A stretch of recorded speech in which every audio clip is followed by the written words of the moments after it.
Everybody ready? Yes. Okay. Bring,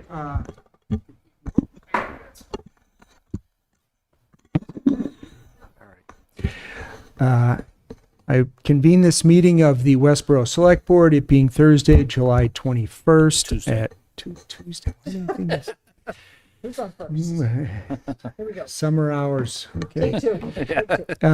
At 6:06 p.m. This meeting is being conducted as a hybrid meeting. So pardon me while I read the governor's orders. Want some help with that? I think I got.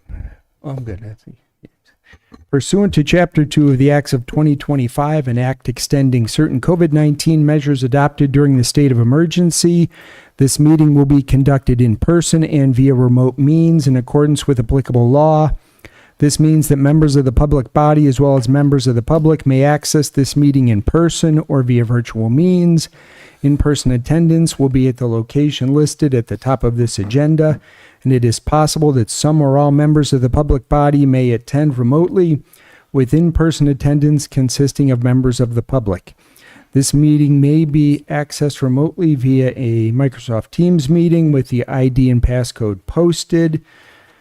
When required by law or allowed by the chair, persons wishing to provide public comment or otherwise participate in the meeting may do so by in-person attendance or by accessing the meeting remotely as noted above.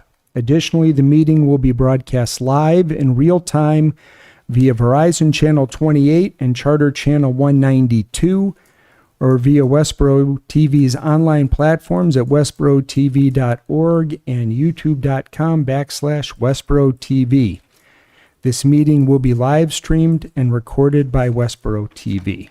Thank you. And with that, if you're able, please join me in the Pledge of Allegiance. Allegiance to the flag of the United States of America, and to the republic which stands, one nation, under God, indivisible, with liberty and justice for all. Okay.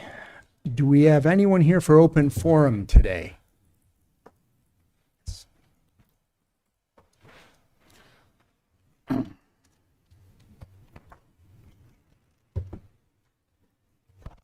Good evening, members of the board. Kevin Barry, 8 Indian Pond Road. Been a little bit. The BWAL project. In a community advocate, Northborough received a Mass Trails grant. I'll make a little reference to that. But basically, the BWAL project, an overpriced, overscoped, and persistently mismanaged four-letter word is once again front and center.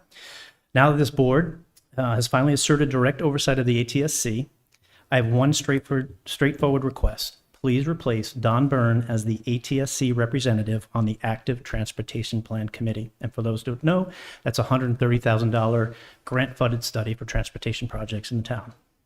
It's not complicated. It's a textbook conflict of interest. Despite repeated public documentation, this board continues to deny it. We need a fresh set of eyes and an unbiased representative. There are 4 other ATSC members that are fully capable of providing an objective input. What we do not need is the individual who conceived of BWALT, advanced it without proper knowledge for years or of oversight, and then rewrote a $140,000 feasibility study because he disagreed with its findings, inflating that project from an original estimated cost of $4.8 million to over $25+ million in the process. This board still refuses to acknowledge that Don Byrne has publicly and repeatedly stated in both video and print that he was the sole author of the revised feasibility study that this town has proceeded with and still follows. His most recent ATSC reappointment application again confirms it, yet the board continues to deny it. That is plainly documented. And what I'm making reference to is application for reappointment to ATSC. It was in your packet submitted by him. It says Boston Worcester Airline Trail BWALT. I created the concept of the trail and the trolley line that is now known as BWALT in 1990. Since that time, says a couple other things. It goes on and says, I am currently lobbying 4 other communities outside of Westborough to consider feasibility plans for the trail. I was the primary author of the revised feasibility study for the trail in Westborough. So while I'm making reference to that, while the board denies these facts, Don continues promoting BWALT to other towns and influence other towns like Northborough, without disclosing his position on the Westborough ATSC, instead presenting himself as Westborough resident, or more recently, a member of Friends of Bewalt. That alone is a conflict of interest and is being actively ignored. Northborough's recent Mass Trails grant only underscores the issue. Don volunteered his in-kind services to help them write their feasibility study without disclosing his ATSC membership. Their planning director's correspondence now lists him as a Friends of Bewalt, meaning Northborough officials have been given only one version of the project, Don's. Not the full scope, not the conflicts, and certainly not the exorbitant costs that we are dealing with. In that, I referenced a letter dated July 9th, 2026. It's from the planning director of Northborough, Lori Connors, to the select board when they were awarded the grant. It says, enclosed, please find the award letter from the Mass Trails Grant Program. Note that the town committed to providing a match in the amount of $15,331. Of that amount, $10,000 will be cash from the CPC funds. It goes on, and the balance will constitute in-kind services provided by staff, list their staff, and Don Byrne, member of the Friends of Bewalt. It's over 14 years of involvement, rewriting studies, expanding scope, and promoting Bewalt across multiple towns. Don Byrne cannot credibly serve as Westborough's representative on that ATP committee. Someone else needs to do it. The conflict's obvious, documented, and ongoing. So it's time, well past time, for this board to correct the record and appoint an ATSC representative who's not an architect, a promoter, and self-appointed steward of Bewalt. Thank you. I'll submit these to you. Thank you. Appreciate your time.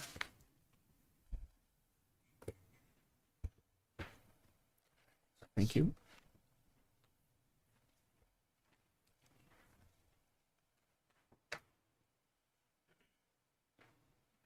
Hi, Joanne Aramini, 7 Meadow Road. The Don Byrne issue that Kevin just presented is a major issue. I cannot believe you are letting history repeat itself. But there are also other concerns with that active transportation plan that's in the works. There's a working group that is on this ATP, I'll call it. Everyone on that working group is an employee. There's only one citizen of the town, and that's Don. And as I said, Kevin just outlined the issues with Don. I think there are only 2 people on that committee that actually live in Westborough. There are no residents that sit on that committee. I don't know why residents can't sit on that committee. We're not even able to participate or attend the meetings. We pay the bill. I think that we should have representation on that work group. Page 3 of the kickoff presentation talks about stakeholder interviews that will be held. There's no definition for the stakeholders. Are they going to be interviewing residents? I think the public should be interviewed. Again, we're paying the bill. Another concern is they have some prioritization recommendations, but the cost of these projects, the maintenance cost, and the associated infrastructure costs are not part of recommendation at all, the prioritization recommendations.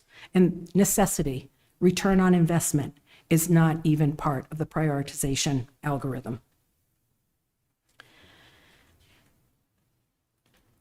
The project, when you read the kickoff presentation, it reads as if every single one of those projects that they're looking at is going to be implemented. They talk about how they will deliver an implementation plan. There's absolutely no prioritization. To me, it comes across as a pecking order versus prioritizing what we need to do. It talks about reviewing existing plans and documents, which to be part of the process. And that all sounds reasonable and it sounds appropriate. But as you know, poor data equals poor outcomes. And in other words, garbage in, garbage out. And what I'm meaning to say is that the data that they're using is either outdated or it's very close to end of life. For example, the B-Wall concept plan from 2015, which is almost 12 years old, the B-Wall feasibility study, which is 2021. I've come before you multiple times about our concerns with this study. I'm not going to repeat them tonight. I can do that at another meeting in case you need reminding. The master plan of 2021, I've come before you with that as well many times, pointing out that there are multiple pages of high priorities and how the town's needs and wants have changed, and the master plan needs to adapt to our needs. This is going to be updated soon as well. And lastly, the downtown improvement plan. I don't think I need to tell anybody what the public thinks about that plan at this point. When you read the presentation, everything seems to be focused on bikes. And it says the consultant's going to include trail network, pedestrian network, bicycle network. What about transportation projects where the focus is safety for all users, including vehicles? We certainly have some of those problems in town. And this project ultimately is giving us another story map. We already have a story map, a complete streets project listing, a safe routes to school audit findings, and now we're going to get another regurgitated story map. What we don't have is prioritization of all these projects based on cost, the need of the project, and the return on investment per the public's input. We can't afford everything in this town. Our taxes keep going up, and I think we really need to make thoughtful choices. Thank you. Thank you.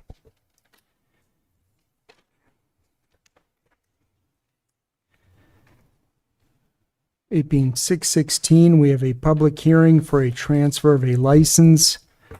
Baskin LLC doing business as Avino Wine and Spirits, 1300 Union Street, Suite G104.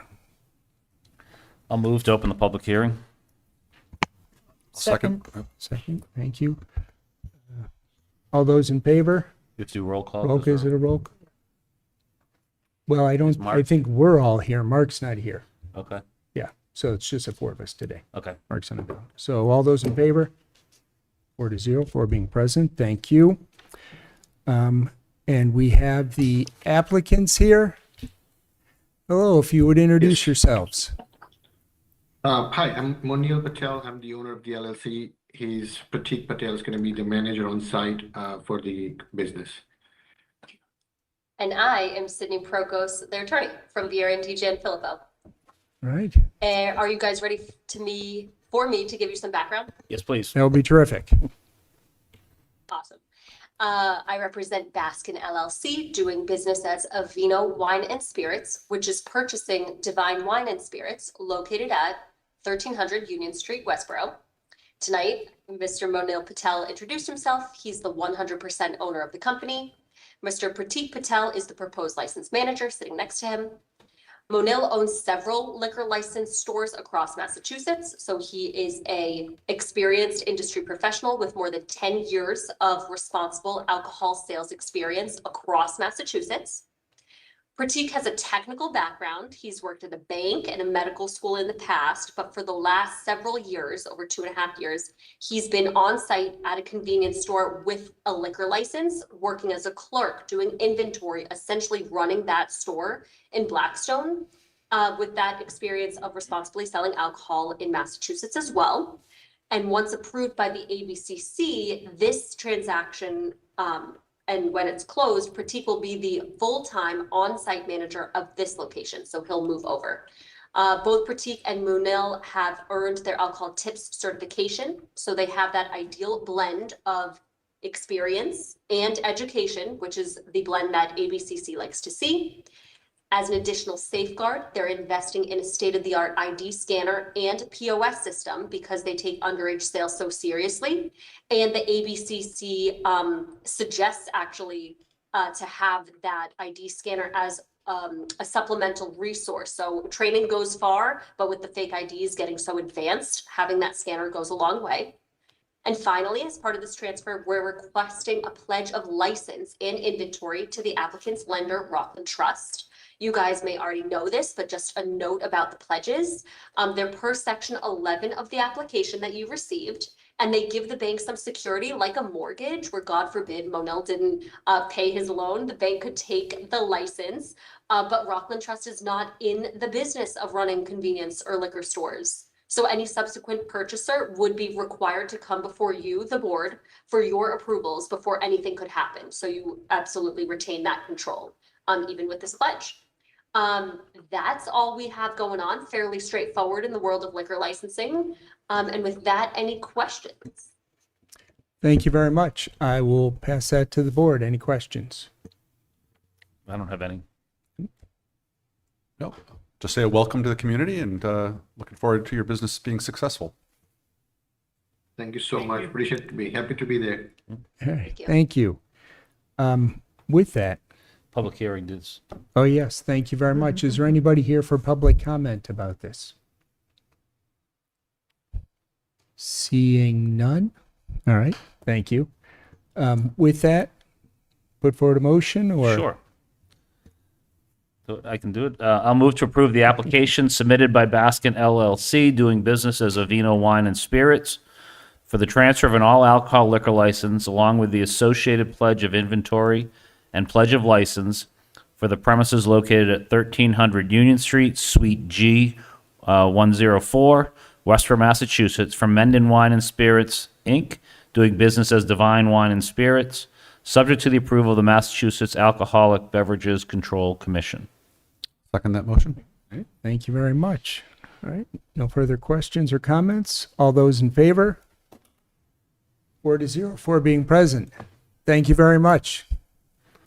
Good luck. See Best you. of luck. Thank you. Yeah. Thank you so much. Thank you. We will See you see, we will downtown. see you at Avino. Thank you. Sure. Have a good night. Sure. Have a good night, sir. Thank you. Thank you. I'll move to close the public hearing. Second. All right, all those in favor? Thank you very much. Ian's quick on the game tonight. All right, next, we have the request for a one-day liquor permit for the third annual Connect at the Courts event. Please come forward. Hello, Good Kelly evening. Petralia, 143 Fisher Street. I'm here on behalf of Westborough Connects, which is now on the other side of the Rotary at 21 East Main Street. We are planning our third annual pickleball tournament, Connect at the Courts, for August 30th, and it's been a wonderful event the past few years, and we're hoping to augment some of the experiences and fun there with some additions this year, and we're here to seek support for a one-day liquor license. Excellent, thank you very much. Any questions from the board?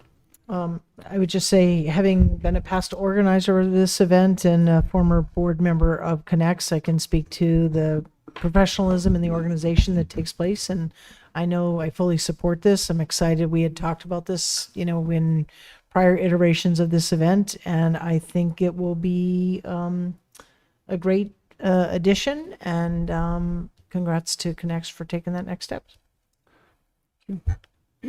I just wanted to add, so the one-day liquor licenses are typically approved by me through our office. So just wanting to note that the reason it's coming before you is that this consumption will happen on public property, which has to be permitted by you as the select board. Trustee, thank you. Yep, couple questions. Kelly, thank you very much for bringing this forward. A great event. I enjoy it every year. I love seeing everybody there. I guess I had two comments. One is similar to how the activities on the Westborough Commons are done down Basic Commons in regards to the farmers market, where we actually require them to have the alcohol sales near where I'll say the administration of the event are, so they could physically see it. I am just looking at the map, and thank you very much for drawing that map. I didn't know if there was I'm curious if it would be better if the beer tent and AKA probably the food truck would have to move as well, because I think there's a logic there, but where it's near where you're going to be, where the people who are running the event are, to make sure that beer, I know that this will be under a licensed provider, but I just wondering if there's a need to have a similar type of oversight at this event that we also have at the farmers market. And I don't know if you've thought about that at all, or if the rest of the board has any thoughts on that as well. I'll can see you jump thinking. in, having worked on this property many times, and Kelly, it's really probably more appropriate for you to comment, but in terms of space and utilization, that corner is sort of a little bit of a, gives the most sort of open space for setting up a food truck, and it makes sense to partner those two, Yep. like food and alcohol. Plus there's a little bit of a green space, so and there's a fence along the side of the road. I would imagine the tent will be secured, the area where people, so it's not like going to be wandering around. But it is sort of logistically, to me, it makes sense. I do think that I'm very confident that the Westboro Connect staff will be looping through and monitoring through their board volunteers. So I have no worries about that. I understand the question, but Yeah, no, that makes me feel more comfortable. anyway. And I also see the food truck obviously being more visible. I'd like them to be able to draw in, participants and whatnot. But it does bring up my second comment, and that is around the beer tent itself. Is that going to be physically sectioned off? Yes, Yeah, yes, so it's required it's to required. be. That's what I yeah. thought. I just wanted to make sure. I didn't see a Yeah, comment in here I about think, it. So- sorry, but I think just having been involved in these one day, for example, Arts in Common has done it for a while. There's rules that has to be separated off, roped off. You can't get in there as underage, even if it's a family. They can't be inside the Yep. ropes. You have to, they're checking IDs, all that stuff. So I know those are the rules. Can't leave the area. Can't leave the Can't area. leave the area. Right. I just want to make sure that I didn't see that in the comments. I might have missed it, Yeah. but And the same thing was done at the 50th Yes. anniversary for the Central House. Central So House, Dan right. actually knows it very well. I'm glad that you're using someone who's familiar with the Yes. process here in town as well. So I I just assumed it wanted- was all in place. I just wanted to No, make it's sure good it was. for people because- watching so- too. so- Yes, so we did meet with, I met with Chief Minardi and walked the site, and we spoke with Dan Flood, who from the Central House is going to run it, and certainly Dan felt like it made the most sense for like food and beer tents to be around the same. Chief Minardi, we had told him our plan to do ticketed, so people won't purchase the alcohol directly from Dan Flood. They'll purchase it from a ticket and then give it. And also wristbands. Chief Minardi had suggested we do wristbands, so we'll do that as well. Okay. Terrific. And we That's- also, we hire a police detail, and that police detail is like stationed as the entrance and the exit of the property. And that's right where the food trucks and the beer tent will be. That sounds great. I really appreciate that level of Yeah, absolutely. part of it. I also would just say I appreciate the hours that you've identified as well as part of the the application and the process here too. I think they're appropriate for the event. So Okay. thank you very much, and I'm looking forward to it and all the success. So I can share a little bit more about who's like, Please. if you'd like. I'd love to. We are going to have Taco Burrow and Trolley Dogs there. We'll have the beer tent. We'll have some family-friendly all-age activities as well that are pickled themed. We call them shenanigans. We like to have fun. And then we're adding this year a beginner and advanced beginner component to the tournament because we've heard from folks that they like to play pickleball. There's a lot of pickleballers in town, but not everybody feels comfortable to have their duper number of 3.0, 3.5, 4.0. So we're going to have a beginner and advanced beginner in the afternoon. We hope to enlist the pickleball team at the Westborough High School to do a little demonstration game, and we'll do some, hitting around of the paddle to show some folks too. So, and some music. We hope to have some music too. And of course, hope to have Nelson Ball again to do the ceremonial first paddle off and things like that. So hoping it will be a traditional community day that builds year to year. fantastic. Excellent. Any other questions? Do you need any additional volunteers? Do you feel? Yes, yes, more we do need volunteers to run smoothly. Yes, we start in right as sunlight starts, dawn starts, and it goes all the way to dusk. So we will be sending out information in our newsletter about volunteer needs, and people can always reach out to westboroughconnects@gmail.com if they are interested in volunteering, because we always welcome new volunteers. Excellent. Thank you so much for Thank you. asking. Yes, Would you like a motion? absolutely. I would move to approve the issuance of a one-day special liquor license to Kelly Petralia of Westboro Connects for the third annual Connect at the Courts fundraiser to be held at the Nelson Ball Pickleball Courts on Lyman Street on August 30th, 2026, with alcohol service authorized from 12 p.m. to 5:30 p.m., subject to compliance with all applicable state and local laws and regulations. Seconded. Okay. Any further comment? All those in favor? 4-0. We're being present. Thank you. Thank you very much. Thank you. Please come. Okay. Moving on to item number 4, Town Clerk, a request to sign the election warrant. Evening. I stand before you tonight to request your signatures on the warrant for the state primary election. A few things to note, the state primary is on Tuesday, September 1st, and the polling hours are 7 a.m. to 8 p.m. at Westborough High School. There will be early voting hours, which will start on Saturday, August 22nd, 9 a.m. to 3 p.m. and continue the entire week of August 24th. Early voting hours are at Town Hall, up here in Memorial Hall. And the third thing I wanted to mention is the state did mail out vote by mail postcards. So everybody who's a voter in Westborough who has not already applied to receive a ballot will get a postcard in the mail. And those postcards need to be returned for the state primary ballot no later than Tuesday, August 25th at 5 p.m. And I'm happy to answer any questions if you have any. Thank you very much. Questions? No, I have a question. Just a question. Did you say that I got my postcard or in the mail, but in addition, the town mails something? The town did not mail separate postcards. They're only from the state. Okay. You can choose to vote for either in the primary and the state election, one or the other. Okay. But if a resident has already applied to vote by mail, maybe stop by the town clerk's office, filled out an application they downloaded online, they would not receive a postcard from the state. I understand. Yeah. Thank you. Okay. You're welcome. Thanks. I'll move to approve the request of the town clerk to sign the September 2026 state primary election warrant. Second. Any further comment? All those in favor? 4-0. Thank you very Thank much, you. Debbie. Do we need Do we to? just Do sign you that have now? it? Do we do it? Do it at the end? Okay. Okay. All right.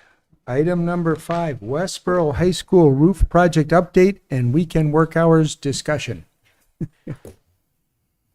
Evening. Good evening. I am here, Allison Borchers, your superintendent of schools. I'm here with Steve Theron from Vertex. He's our OPM for this project. I wanted to give you a copy of the handout that you may have seen. Thank you. We posted it online as well, so we did put out a version of this on our website. Thank you. And I did a little door-to-door canvassing before the start of this project, just to kind of get information out. I'm happy to report that to date, we haven't received any kind of concerns, but we're kind of continuing to keep an eye on that and to post updates as we get them on the site. I am here to say, we started off with a bang. We have a roof contractor that was on site the day after school got out. We had all the stuff moved in and they actually got to work roofing right away. We ran into an unexpected situation with one section of the roof. And what it did was sort of stopped progress. The roofer and designer had to consult and work out kind of a new approach to some of the parts of the roof, which has led to some fairly substantial delay in this project. So I'm back here actually to ask for extended hours on the weekend, as many as you can give us. Essentially, we'd like to ask for a 7 a.m. to 6 p.m. on Sunday, in addition to the Saturday hours we have. And I do that kind of with all due respect for the neighbors. I think we will do our best to sort of mitigate any issues by continuing to communicate proactively. I will say one of the issues we were concerned about early on had to do with the initial work vacuuming the ballast off the roof. I was actually on site during that portion of the work, and it really it wasn't very noisy at all compared to honestly some of the other work going on in the area on the roads and so forth. So I feel like we were through the worst part of it in terms of actual noise, and my goal is to get this thing done so we can open school on time. So I appreciate your support if you can lend it for this project, and Steve's here for any technical questions that you might have. Okay. So Yeah. So I guess the request is right now it's allowed 8 a.m. to 6 p.m. on Saturdays and Sundays, and it's to move both those days up to 7 a.m. Yes, So you're please. basically requesting 2 additional hours a week. Yeah, and I really, I don't come here lightly, but I think we're in the every hour counts moment. We've lost days in this project in terms of just trying to get things on track. I have a lot of confidence that this roofer will get after it and get as much done as we can. And I also want to get to the point where we can safely open school on time. So that's important. Pretty good idea. Yeah. So, sorry. I was questioning on yours, but that, yeah. Oh, okay, you want to, okay. You said both days, We're right. yeah, but Sunday's been Oh, 8 till- to 3:30. Are you Right, looking to change I would the- like to do 8 to 6, or I'm sorry, 7 to 6. on Sunday as both well? days, yeah. So both days, 7 So to it's 6. more Yeah, to so it. there's a Okay. little more of an extension Thank you. there. I apologize. Thanks. So it's different than the letter that's in our packet, which was requesting 7 to 3:30 on Sundays as opposed to 8 to 3:30 on Sundays. That was the initial. That was the letter. older. Oh, that was the that's original one that we original discussed request, with So I'm just Montero? asking for the extension. Okay. Okay. I do have, Well, when we start with Patrick, I'll then pull we'll go myself to, off. go ahead. okay. My question is this, it seems, and things come up, right? And so I'm sorry to hear that happened. It sounds like you've got the right experts involved. I also wanted to make comment, Allison, that I did hear through the grapevine that you had done door knocking personally. So I really appreciate that level of attention to the community. So thank you for doing that. My question is this: the intention of the Sunday time was, as your handout indicates here, was to occur only if rain delays. But if I'm hearing you correctly, it really needs to be utilized from now until the completion of the project. Correct. Because of what what you've experienced. Yes, that is correct. I think initially we were hoping, we would get started and kind of work continuously. But I think because of this sort of unforeseen, basically an engineering challenge, we had to pull the engineers back into the project to relook at some things. And, that has created much more delay than a rain day or two. So. Yeah. And I don't know the timing of when you went the door to door, but did you talk to folks about the new hours you're requesting now, or was it simply the original time period? Just curious if there was any response on that, because 7 a.m. is pretty early on a Sunday. Yeah, when I went door to door, I think my main focus at that point was here's how to get information from us. We do anticipate some weekend work hours. We're going to try and keep that to a minimum, and we're hopeful that the loudest part of the project is going to be in the next few days. That was my basic message for the people I actually got to talk to. A lot of folks just got this dropped because they were not at home. But I had some nice conversations and met some really nice people. So it was good. Go ahead. No, you were next. I am curious, high level, what's the nature of the issue on the roof? Sure, I can speak to that. It was the existing condition in the pitch of the existing roof, and it was a structural pitch, meaning that the roof was built to have a pitch to it, and the pitch was very slight. It was 1/16 of an inch, and as we started work, we found that with that minimal a pitch, there was some ponding that was discovered with that, and so what we've done is added some pitch tapered insulation to make sure the water is shedding properly. And so we looked at, there's 6 roofs, if you will, one lower, one higher, that sort of thing. So we looked at each one individually and created a plan to address that issue on each one individually. Those plans are issued. The work has started yesterday to get going again. And they did work today and got a full day in today as well. So all that is behind us finally. Okay, and just to be clear, so the 6 roofs that because I know there are multiple wings, remind me, this is the whole of the high school? This is like A and B A and only, B right? section. It's part of- A and B Okay, section. It's the older parts of the Yeah, high school. okay. Where Ian, oh no, you went to school over there, didn't you? Oh, come on. It was Eli Whitney School.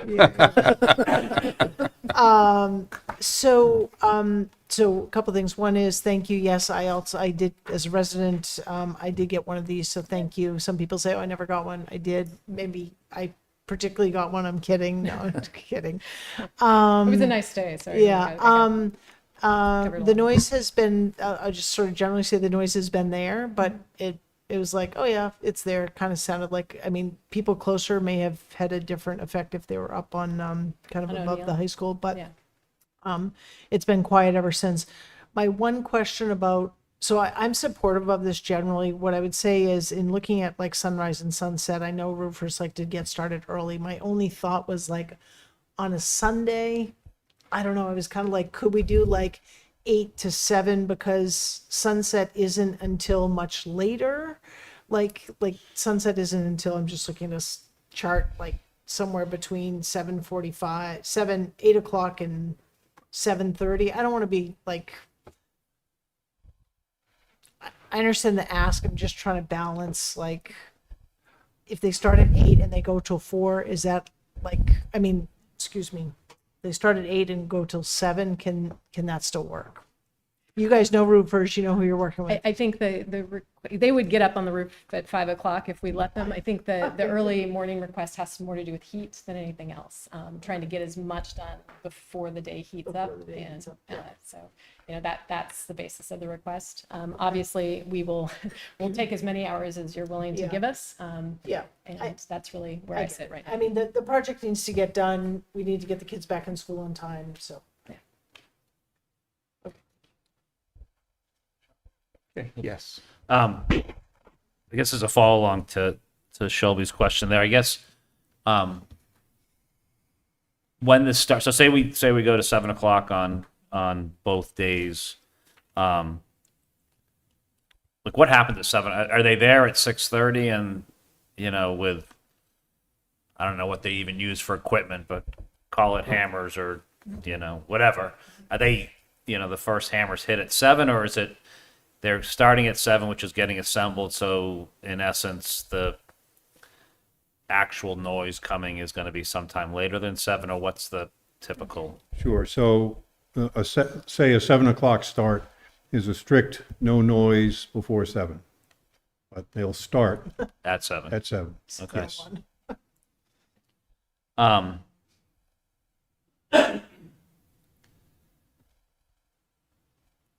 I guess I mean, you're coming asking for it. This is what they want. You know it better than us. It has to get done to get the kids to school. I'm leaning towards going with what's requested at the 7 to 6. It's a short time period. It is the summer. As we know in Westborough, a lot of people are away for the summer. There'll be more vacations there. Yes, it's going to be somewhat inconvenient, and I feel bad for that, but it's going to be more inconvenient if you can't start school. Yeah. So I'm inclined to approve the request at 7 to 6. I guess I definitely support the need, and I understand the request here. My feeling on this is I will support the Saturday 7 a.m. to 6, but I would actually prefer if we did a 7 a.m. to 6:30 and then 6:30 on each day to gain that hour. So if they go 7 a.m. to 6:30 Oh, Monday on through Friday? Saturday and 8 a.m. to 6:30 on Sunday, they would gain that same hour that they would have if they had gotten the request at 7 a.m. I'm reluctant to go all the way to 7 a.m. on a Sunday.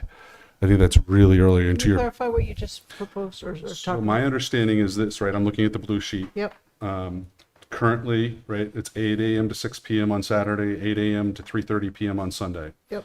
My understanding of the request is to go to 7 a.m. on both days Yep.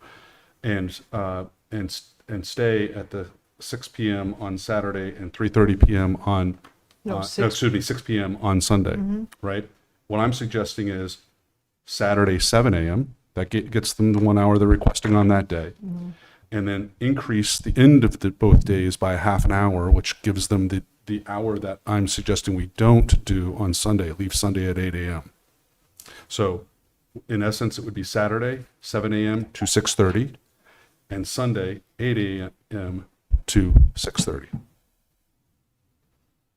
It still gives them the same number of hours. It just doesn't. I see what you're It doesn't go all the way as late as what you were proposing with 7 or talking about 7:30, but it still gives them the full hour, the same number of hours. It just pushes it a little later in the day as a result of Sunday not being so early. To your point, not that I want to get into construction schedules into deep here, why not add that 6:30 till Monday to Friday? Excellent point. So, I mean, I don't think every hour is the same. I think extending other days, I think those days become less efficient. maybe, but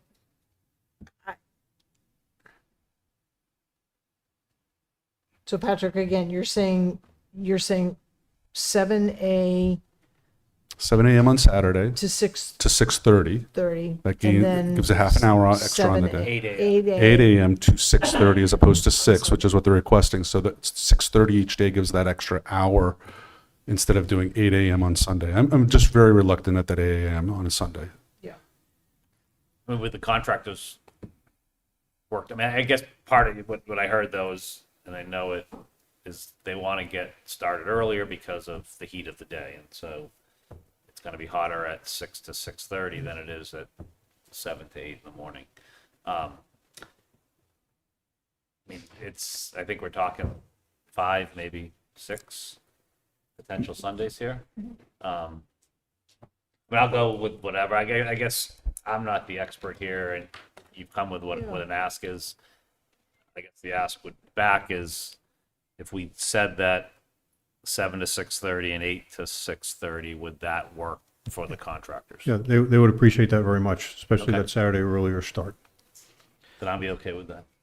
Thank you for that response. So 7 to 6:30 would work on Saturday. And 8 to 6:30 on Sunday. I think it accomplishes the same goal, so I appreciate the willingness to do that. What about, I mean, does it help at all adding that additional half hour on the weekday? To be honest, not really. Just because after the whole full workday, working that long, it wouldn't be a second crew, it'd be the same crew, and that's a long workday out in the sun. So it would not extend that late very Okay. frequently, maybe Okay. not ever. Thank you. So 1 second then.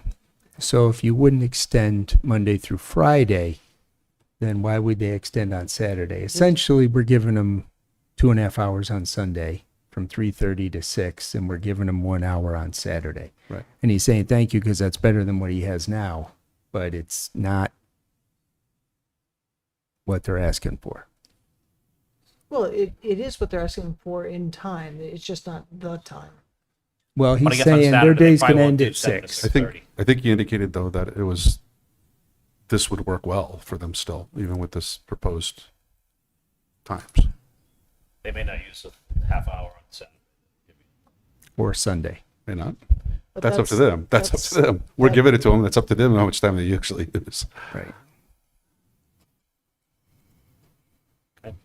So, Motion? yeah, I can make a motion. I move pursuant to Article 66, Section 1 of the town bylaws to permit the construction activity related to the Westborough High School roof project that takes place on Saturdays between 7 a.m. and 6:30 p.m. and on Sundays between 8 a.m. and 6:30 p.m. Second. All right, any further discussion? All those in favor? Thank you very much. Thank you very Good much. luck. Appreciate your support. Hope the rain stops by tomorrow morning. Yeah. Right.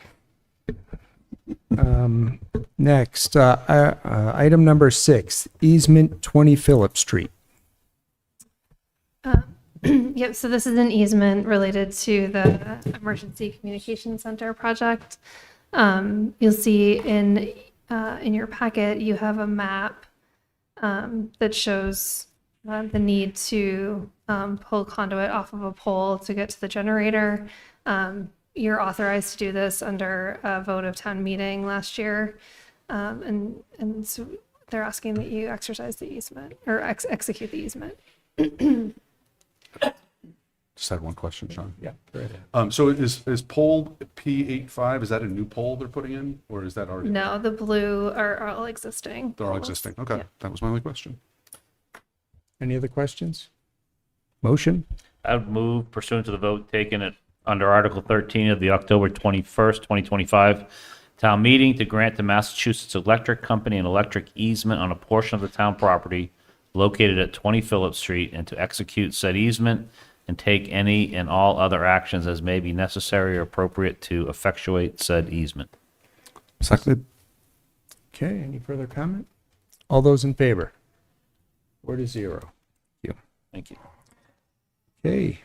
Item number 7, dissolution of the 250th American Revolutionary Anniversary Committee. So the American Revolution Anniversary Committee held its final meeting following the block party that was on June 26th. They took all necessary votes to pay invoices and to authorize the chair to approve the minutes. There was a discussion at that meeting about the any remaining funds.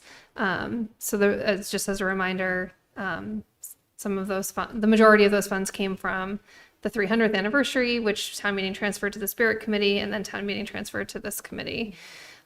We have been advised that we were able, by town council, that we were able to move it to a similar type event as the 300th, as the purpose of the Spirit Committee, and then this committee. So there was discussion about the remaining funds, so the committee has $3,101.89 remaining in the gift account, and they voted after discussion to recommend that the remaining funds be transferred to the annual block party.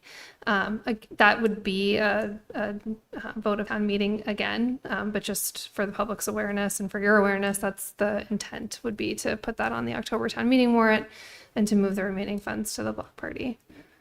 I think it makes sense. Makes sense to me. All right, thank you. Great. Yeah, just a comment from me. I'd like to thank all the members of the 250th American Revolution Anniversary Committee.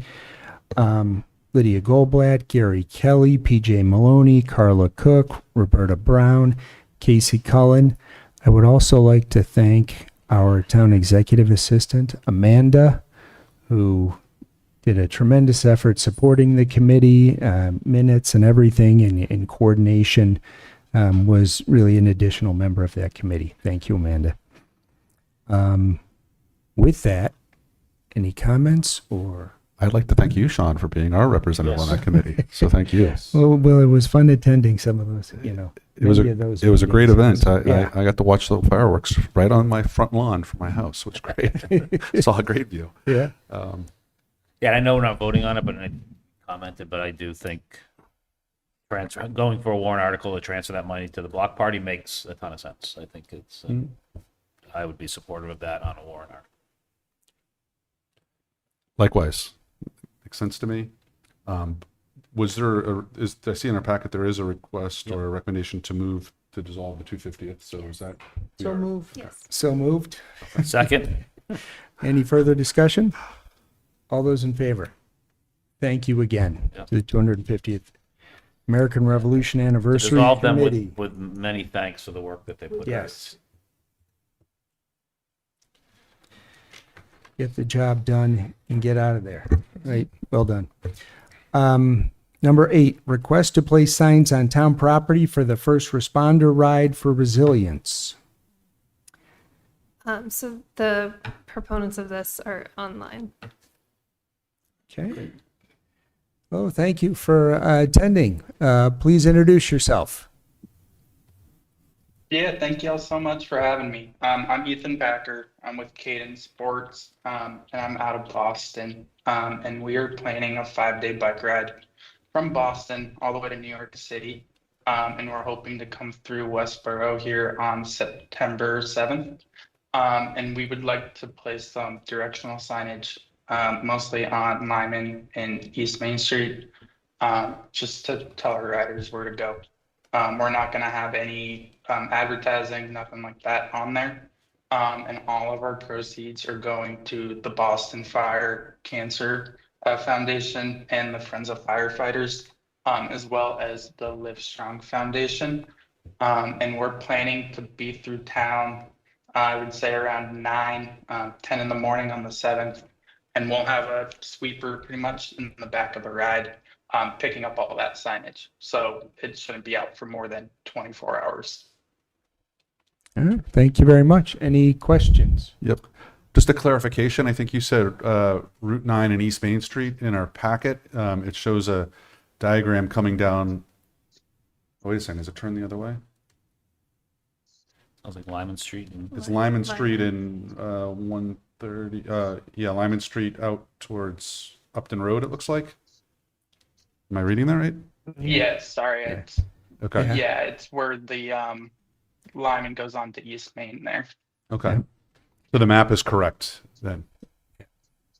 Yes. Terrific. Yeah. Thank you. I look forward to the event. It's on Labor Day and I think it'll be great. See all the riders go by. How many participants are you expecting? We're expecting 200. I would say probably 100 of those are current and former first responders. We actually have a contingent from Ireland coming. So it should be a really good time. Fantastic. Well, welcome to you and the group. Yeah, and I just think it's important to mention that this is part of, and feel free then to elaborate, but this is a recognition of the 25th anniversary of 9/11. Yep. If that was mentioned. Yes, so we're Yeah, thank you. actually we're ending at the memorial on September 10th. So our last day, we're gonna go through New York City and have a big ceremony there. It's awesome. Just one thing you might not be aware of is in Westborough, we actually have a memorial to 9/11 with a piece of the World Trade Center here as a result of two victims, Westborough residents having been victims of the event. And I think that also the fire department's What, participation. Yeah. So this is a great event to bring through this What town. location are those at? That's at the We would love to go by that if it's on Yeah. the route. Very close. It's just off of East Main. It's right in front of the fire station. Oh, okay, great. Yeah, we would love to go by it. I know a lot of our riders, they really want to interact with the local communities. So any type of things that they can do, they would absolutely love that. They could take a hard right and then a left. Yeah. It's one That little way, or- loop. Just Yeah. think about biker safety before you commit. Yeah, or come down Oak Street or something. I don't know. I'm back down 135. I don't know, but But- just so but you're I aware think of we would it. support that. Yes, right? absolutely. Yeah. And I guess I would say if the route had to be amended, I'd be happy to look to our town manager to. Correct. Yeah, you don't have to come back authorize before that. us. Right. Yes. So much. His question. Yes. Thank Just you. just Yeah, I what? will I'll be in touch with PD Okay. too. Just one question that I did have, and I apologize if it's in here, but now do you work with our local police so they know when you're coming through to help with just rider safety and all that? Is that coordinated? Yes, so they know that we're coming. They won't be surprised by that, but they told us to reach out a couple weeks beforehand to coordinate everything with them and see if we need any details. Perfect. Thank you. All right. Any further questions? I think this is great. No? Who wants to put forward the motion? I would move to approve the request from Cadence Sports Incorporated to place temporary directional signage within the town of Westborough for the first responder ride for resilience on September 7th, 2026, in the locations identified on the submitted route map that was in our package, subject to coordination with the appropriate town departments and removal of all signage immediately following the event. Second. Okay. Any further comment? All those in favor? 4-0. Ethan, thank you very much for coming here tonight. Best of luck. Look forward to seeing the riders come through town. Thank you all so much for having me. Have a good one. Two. Okay. Next. Item 9, East Main Street Corridor Transportation Improvement Project.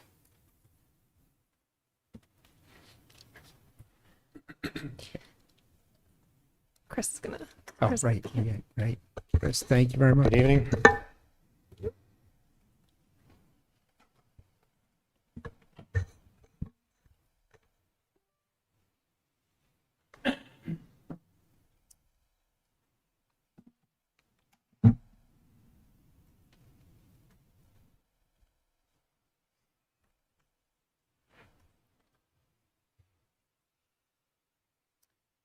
So good evening, Chris Payant, Director of Public Works. The town manager asked me to just basically give a very brief stage setter for your discussion tonight.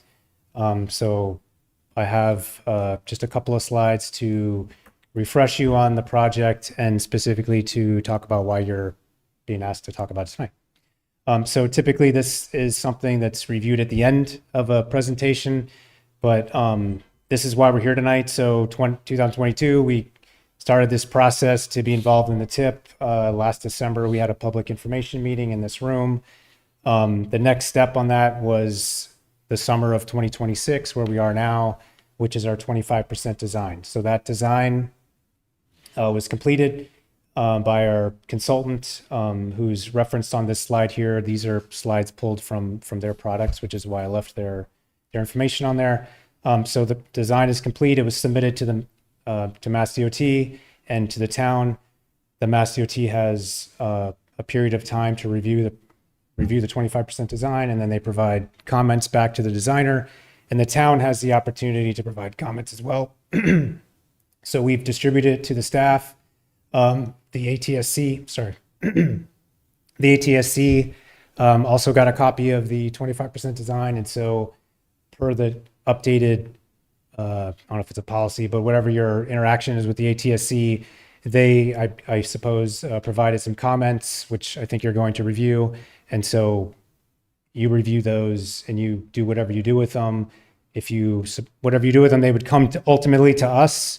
We will consolidate the town's comments from any departments into one document that then goes to the designer, and the designer will review them, answer questions, review the comments, and then eventually we will have a meeting with Mass DOT where all of these comments are reconciled and updates are made, and ultimately we get to a 25% design submission, which then triggers the next step on the chart, which is the design public hearing, which would happen sometime in the fall, and then there's a series of things that happen after that. So that's kind of the picture. And so the purpose for tonight is not for me to review the entire project. It's not for me, I mean, I'll answer any questions, but it's really just to give you an idea of what your role is per this updated process we have. So that's kind of why we're here. Very briefly, these are the goals. Connect some parts of the town that aren't connected to the downtown through a shared use path, and address a traffic issue at the East Main Street and Flanders intersection. And I threw these in here just as a point of reference for your discussion. It's a big sidewalk that's going to connect parts of the town. I mean, that's really the intent of it. And so there's widths of the sidewalk that are required. Which is 10 feet. We asked for 8, which is a waiver that has to get approved by Mass DOT. A typical sidewalk is 5 feet. So all of that goes into discussion about the use of the sidewalk. And so sometimes when we have these discussions, it relates to the B-Walt. The B-Walt, as I understand it, historically has been discussed as a commuter path. Higher speeds potentially. I'm riding my bike to work, so I'm not kind of moseying along. I'm in a hurry to get there kind of thing.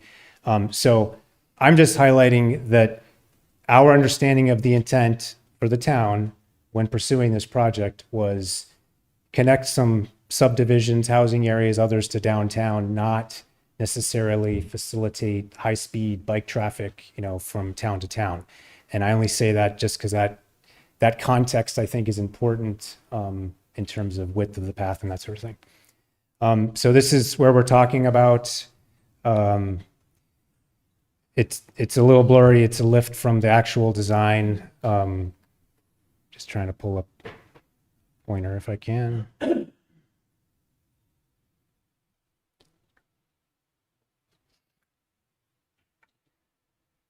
So can you see that pointer moving around? Yep. So this is East Main Street. This is Route 9. This is kind of the McDonald's area of East Main Street, if you're familiar with that. And this area here is Hastings School, just to orient everybody. So the sidewalk basically goes from the beginning of Hastings School, the entrance there, along East Main Street, under the Route 9, out to Thomas Newton Drive, which is near the Windsor Ridge housing area. Our original plan was to go much further down the road, but costs and everything else drove us to this as our current project. So this is just a picture of kind of what we're talking about. This isn't obviously built in Westborough. This is from some other town, just kind of an example of what we would be getting. So obviously the road and then a shared use path along the side of it. And then what I have here, next couple slides are just cross sections. So if you're on East Main Street, standing in front of Hastings School, looking out of town, this is what it would look like.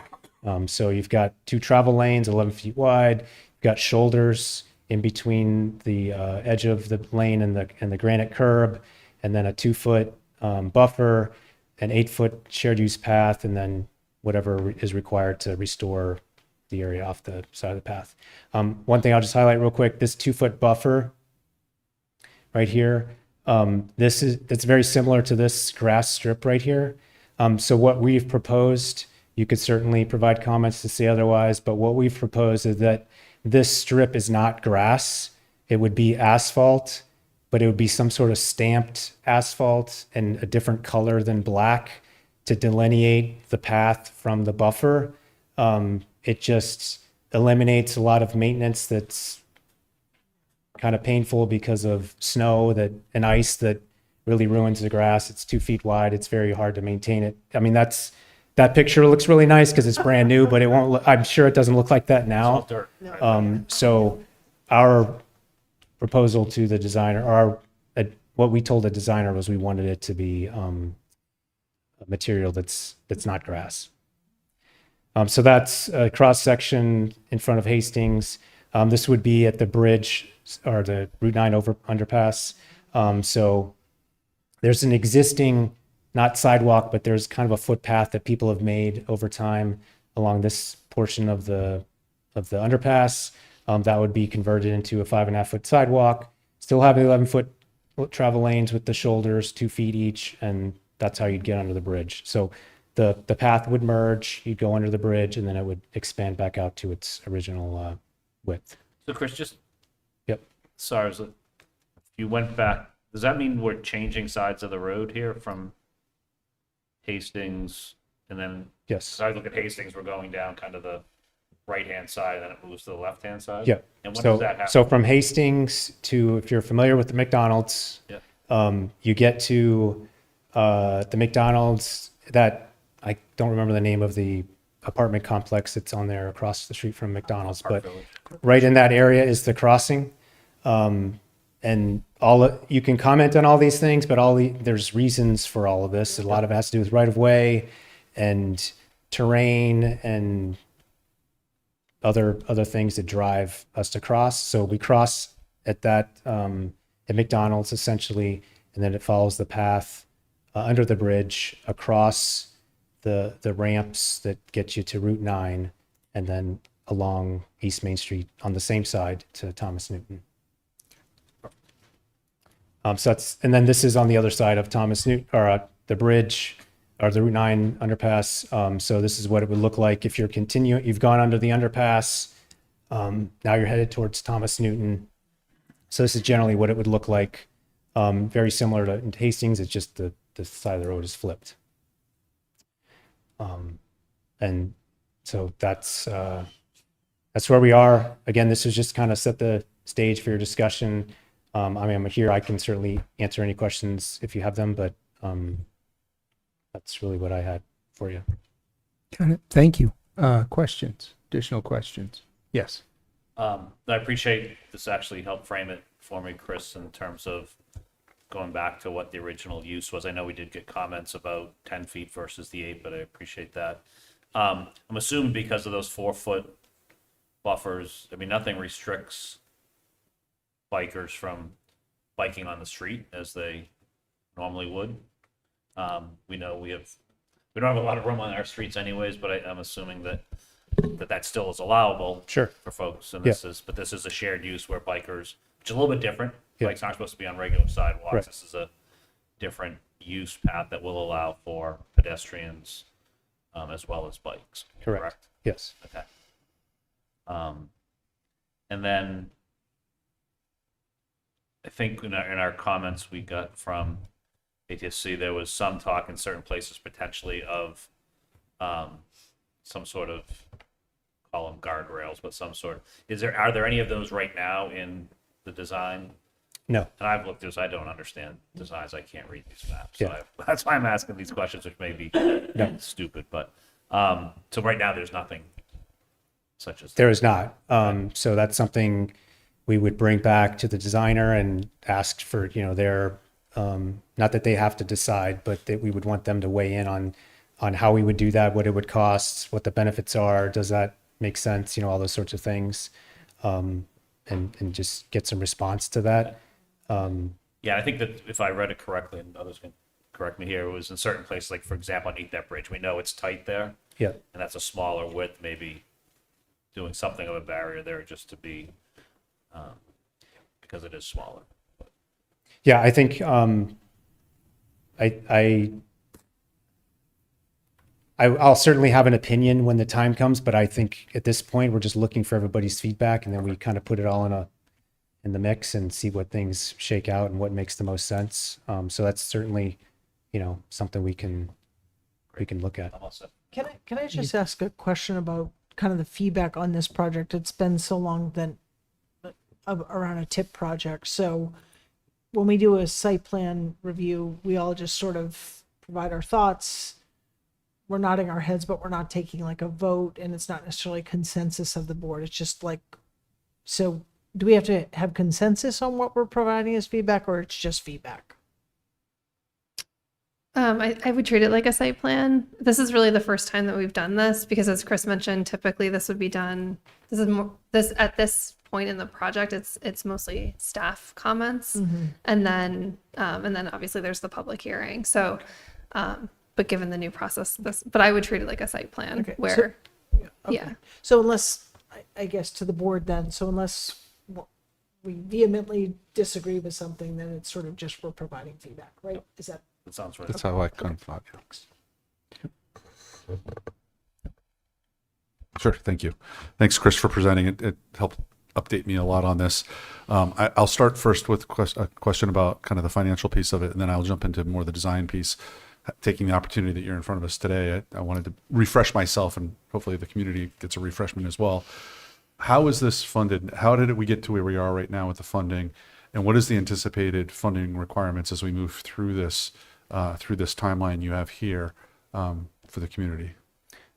So the construction of the project is funded by MassDOT, and it's estimated right now at about 8.2 million. I think it was in your packet. If Yes, you I saw that. Pennies.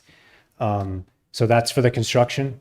The design is funded by the town, and any right-of-way acquisition is funded by the town, and that's standard for any MassDOT projects, any TIP projects. So we funded the design through Chapter 90. That's how we've been paying for it. And that cost, ultimately, it's probably by the time it's done, we'll probably approach 900,000 or so. And for comparison, the Otis Street project, that design was about 820. So just to give kind of a Yep. So that'll get us all the way. That approximation will get us all the way to that spring 2028 design, 100% design submission. Yeah. Thank you. That's very helpful. If you can go to the slide with the picture, the actual picture from another town. Yeah, that one. Yeah. So is that? Do you have any idea? Is that an 8 foot wide, or is that? It looks like an 8 foot wide, not a 10 foot. But do you have any? I don't know. If I had to guess, I would say 8, but I don't know specifically. Okay. And I look at the shoulder there and I say, that doesn't look like it's 4 feet. The reason why I ask that is because it is absolutely more safe for bike riders to be off the street than on the street. And certainly a 4-foot buffer is a much bigger buffer than several areas along East Main Street today. So it's certainly an improvement, but an even further improvement is if it truly could be a true multi-use path at 10 feet, if possible, by possibly reducing that buffer to 3 feet on each side and making it 4 feet. So that would be my comment to the designer is take a look at that, because this to me seems already an acceptable width for both pedestrians and bike riders. But if at 10 feet we came down with a shoulder that size, I think it would be okay, right? At even a 10 foot, and not lose the imprinted asphalt section that you're talking in between as well. It would still keep that.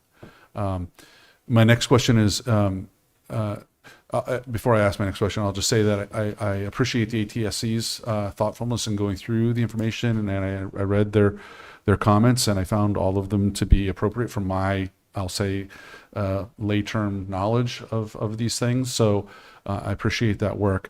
But it did bring up a question I had in regards to, and in this diagram you can see there are the flash and beacon pedestrian crossings there. As a bike rider on these paths, a lot of the communities actually put hawk signals in as well. I, like Ian, I couldn't go through every every page of this and What is, understand. remind me what that is? A hawk light is actually it's a light sensing. Imagine the same lights you have Yep. here, except for there's a sensor at the top that sees your bike approaching or a pedestrian it approaching, creates a so that it flash. turns on the lights and it alerts the traffic that you're coming, Yep. and especially around blind areas. And I think one of the comments from ATSC was not a hawk light. I think it was a different type of light under the bridge to allow, Yeah. one side to go through before the other. You ever get to one of those bridges where they're doing Yeah. work and they do same idea. So my request is to look at as many opportunities as possible to see where hawk lights are a good idea along this. And this is a relatively straight route. So they might not necessarily be as appropriate. I've seen them used in areas where you're coming around a turn and it notifies the traffic because they can't see you, it's blind. So just something to ask them to look into as well. In the 1,000 pages or so of the plan, I did take a look at the encroachments document. There were 14 different encroachments listed, and 10 individual property owners were identified. I don't know if this is a question for you or for Christy, but I'm just curious, what is the process to communicate with those property owners? What is the expectation of any easement requirement to get those things, or is there not a necessary, because these encroachments are already within an easement? How does that process happen to communicate to them and to also make sure that if we as a town need to take on additional responsibilities as far as the potential easements? I'll let you. So there's a very formal process to handle that. So Mass DOT has a right-of-way division that specifically handles these sorts of projects. So property owners that are impacted will get letters. There's a whole series of events that happen, but they get a letter to introduce the project, to invite them to meet and have comments, and then that triggers several steps afterwards that include appraising the property and then identifying how we would go about securing the easement, whether it's temporary or permanent. So I'm not probably doing a good job explaining, articulating, but it's a very deliberate process. It's managed by Mass DOT. It's dictated by Mass DOT. We implement it, but the design public hearing will be probably the first opportunity where they will specifically address, and I think part of that process is specifically inviting those abutters to attend the meeting. And we did share that preliminary list of impacted property owners at our meeting in December, and we had a few people reach out to talk about it. So I don't know if that answers your question, but No, there's a process. that's very helpful to understand kind of who is running that when the communications will happen. And it's great to hear that they would be, I'll say officially, formally invited to, the public forum as well. So, I guess that's my only questions and comments specifically. So thank you. Very supportive of the project. So thank you. All right. Thank you. Can I just make one comment on, I said I wouldn't, but I'm going to, because it helps. Like, I don't want people to think we just kind of randomly do these things. So in terms of the width of the path and the shoulder, and your comment about, we will bring that back as a question. Yeah. But we got to this point, specific, or a primary reason is because Mass DOT wanted us to keep the existing width of the road for really two reasons. One, because of issues they faced in other communities where they put granite on the road, and then they had issues with vehicles pulling off the road for first responders to pass. And two, by maintaining generally the existing width of the road, all of the drainage infrastructure that exists along the road doesn't have to be moved. If we expand or reduce widths, then we have to move all that, and that drives cost. Great points. I appreciate those. Those make a lot of sense to me. But as you were speaking, it did bring up a thought in my mind in regards to, and I didn't see this in the packet. I probably just didn't dig that deep. Maybe it's there. I would question, those are all valid and costly reasons to not change the width of the road. However, when we're talking about bike safety, we're talking about human lives, right? And human injuries. So my question is, if you're going to say that, is Mass DOT doing a safety study on this to understand, hey, if I put an 8-foot path in here and I have a 4-foot shoulder, I'm X safe. If I do a 10-foot wide multi-use path and a 3-foot shoulder, I reduce my injury or fatality rate by X over so many years. Is that part of their analysis? Can we expect that kind of information from them? They have a complete streets division that reviews the project for its bike and pedestrian accessibility. I don't imagine they would have that level of detail because it would require information on volume for what we would anticipate on this path. I mean, there's obviously paths that get really heavy volume based on their location. There's some that don't get quite as much volume. So I don't think that we would get that level of information.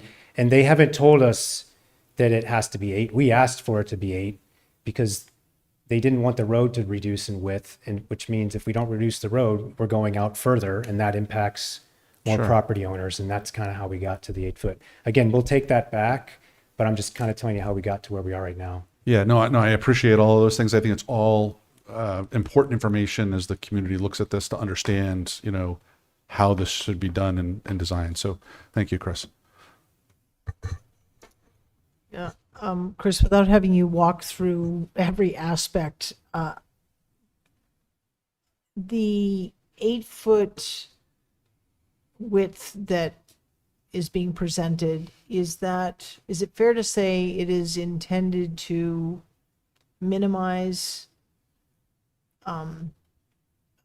encroachment and need for complex easements? Yes. Okay. So, again, I do want to thank the ATSC for their thorough review and for getting that to us in the packet. This is the type of communication we've talked about that's important. So thank you to them. I do appreciate what they're asking for on the 10-foot path, and you've received those comments where it's possible and not a cost constraint and doesn't have other, what's the word I'm looking for? I mean, I think it's a nice to have. I'd be thrilled with an 8-foot path. I think the other thing is, like, this is not the Bruce Freeman Trail. This is not what's the one that goes from Boston? I can't think. Route 2, whatever that one is. You know what I'm talking about. That goes right in. This is not like a commuter rail. I don't honestly envision it being. I think it's a safe way for people to move on bikes and strollers and walking and that kind of thing. So I think we should be able to do that on an 8-foot trail. That's just my view, but I'm not, an engineer either. So I would respectfully say that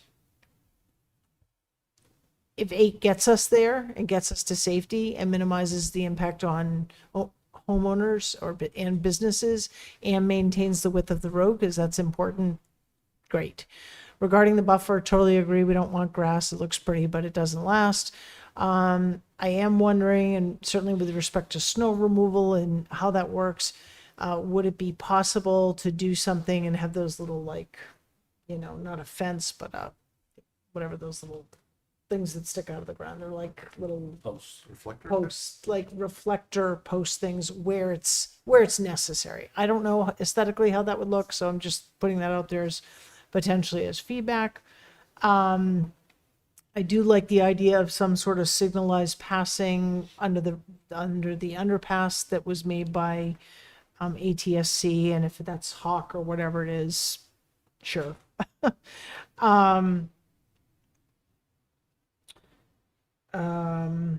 I did not understand, and maybe you can explain it to us, what was referenced in their letter, the Bewalt crosswalk. It was referenced, One that exists now to that area of B-Wall that's, by the post office? yeah. So so they're saying the crosswalk should provide a bump out on the south side of the road to accommodate the bicycle queue. So at that point, the sidewalk is on the opposite side, right? At the current, so where the current B wall, that little cut through, right? In this proposal, the sidewalk is being placed on the opposite side. Correct. So I guess can you guys help me interpret what they're asking for here? I think it's the crosswalk that goes across East Main Street from where this will be to the existing bike path, that small section that's going from East Main to Lyman. That's how I understand it. But Chris, do you understand what they're Yeah, asking for? I don't want to, I'm not speaking for the ATSC, but Yeah. the way I interpret it is so there's a crosswalk that's going to be installed there. Okay. And if you have multiple people queue up to cross the street, that additional area that is discussed is intended to allow them to kind of queue up out of the path, so to speak. But that's Okay, so I guess my view is, yes, that's nice if we were in metropolitan Cambridge or Boston, but I'm thinking if you're waiting on the path and then it's your turn to go, you don't need a queuing area. I mean, nice to have, not necessary to have is my view of that. So take that feedback as you see fit. And then there's a recommendation about moving the crosswalk as close as possible to 142 and Sampson. So they're actually recommending that crosswalk be moved? Is that? Yes. So the crosswalk we just talked about, there is actually a recommendation to move it further west, I think. West, yeah. Okay. And I guess for the board here, I'm not sure why it would just walk me through this visually. The sidewalk is on the east side, heading east. We're going to move the crosswalk closer for bikes to go where? When the sidewalk actually is continuing on the same side. I guess, what am I missing? B-wall. No, I know, but then we'd be putting bikes on the road when we have a shared use path. No, you're not putting them on the road, you're crossing the road there to get to the B-wall, which will take them to Lyman Street and then down the old trolley tracks. Yeah, but I It think, doesn't all exist right now? no, but Ian, I think Shelby's comment is that if we're not crossing at the B-walled entrance, then we're crossing somewhere else where there isn't a path to get down there. I mean, I'm just looking at, this is 142 East Main right here. This is Sampson Drive. So what I interpreted I'm sorry, everyone can't I see think this. the B-wall is planned to come on the backside of Sampson Drive down here. Right. Where the easements are on the I do- inside of that, if you remember that. From the- I do remember that, but again, I don't know, I guess, all I'm saying on that particular request, I guess I would just be raising a bunch of questions as it relates to the B-wall yeah. I agree plan with you. as well as what we're proposing here. I agree with you. I would think it, because of where the B-wall is, it should cross there, which I think is the proposed piece right now. So what I would suggest is that we would just take these comments. We'll review them all, like the designer will review them all. I'm sure they will have questions. And then, for instance, in this particular one, if there's a question, we would just, assuming we are, I would assume we have that ability. We just go Yes. back to the ATSC and get some clarification, have a discussion, or whoever provided the comment, have that discussion, make sure we understand exactly what they were intending, and then come to some conclusion on where we go Right, with it. and I just, again, I'm sorry if I'm, You're asking whether they're crossing to nowhere.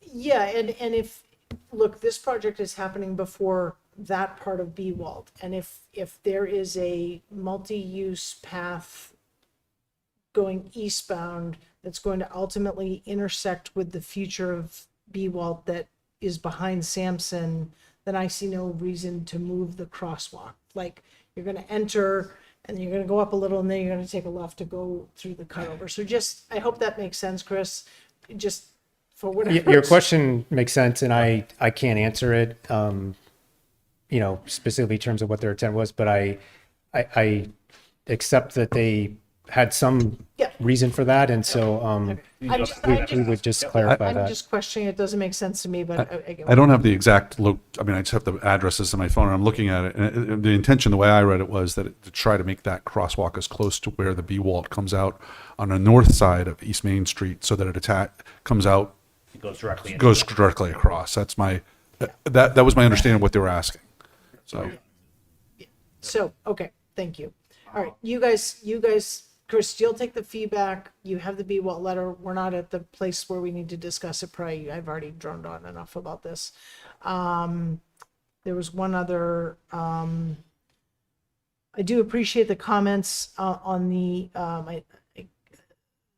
moving the school speeds zone sign, potentially to expand that zone. So I appreciate that comment, and I would like to see that kind of considered. And just, I'll comment on that. So, Yep. the designation of the school zone is up to the town. And so, the design right now has it where they are currently. I know you just expressed your agreement that they should move. We also think they should move and expand that zone. It shouldn't be right at the entrance to the school. So that will happen. It'll happen, as part of the project, or probably happen sooner because one of them got knocked down. One of them's gone yeah, anyway, so that's that's the good. Yeah. I mean, I guess the other thing is we don't actually need to review all of ATSC's comments. As a board, I guess we are choosing whether or not we're forwarding their comments. Yes, I mean, I do think that, so I would be supportive of forwarding their comments. I think in the spirit of what we've set forth in working with ATSC and the most recent discussions, I would value those being part of consideration. So that's just my view. I do have two more areas. No, go right ahead. All right, sorry. Going back to the 10-foot wide, I forgot my comment here. The ADSC did ask for where the grade is greater than 5%. I think that's on once you're past the overpass for that 10-foot wide.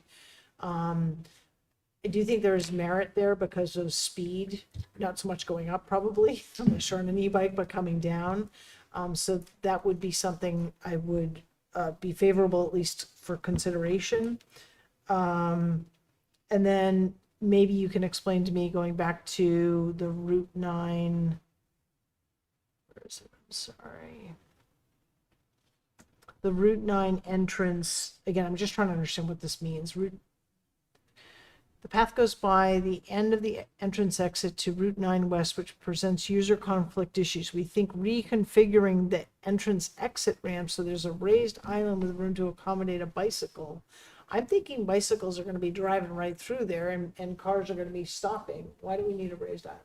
Do you guys understand that? This is, I think, where the on and exit is Yeah. coming off north of the overpass right there, right? So, Entrance and exit, yeah. yeah. So the way I interpreted that was it's more of a visual presence, right? And it also provides a biker or a pedestrian a point to stop if they need to, while traffic, right? It's an island. There's a stop sign there for cars. There is, but it is a long distance. But you also right? have an entrance there too. I don't know how many feet that It's actually is. 3 lanes. We talked about this even down here at Either the. way, coming off and 1 lane. It's coming pretty in. far. I mean, I gotta imagine it's easily 40 to 50 I'll let the feet. Mass DOT engineers. Yeah, I mean, do I it. thought it was a Something I'm reasonable. looking at because- I thought it was a reasonable request for somebody to walk across to be able to stop if they need to, because by the time they do the first 30 feet to get to the middle or whatever the distance is, a car might already be coming. They need to stop there. I guess that makes sense for pedestrians. For me, for bikers, it doesn't make. But Yeah, okay, unless there's a timed crosswalk like on Lyman Street, right? And I don't think that's the proposal here, is to put a timed Okay. stoplight there type oh, thing. Sean, I lied. I have one more thing. Is there also a proposed signal at Flanders as part of this?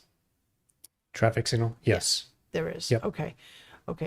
And definitely need to understand the recommendation or just in general, the timing of that light with bike and pedestrian.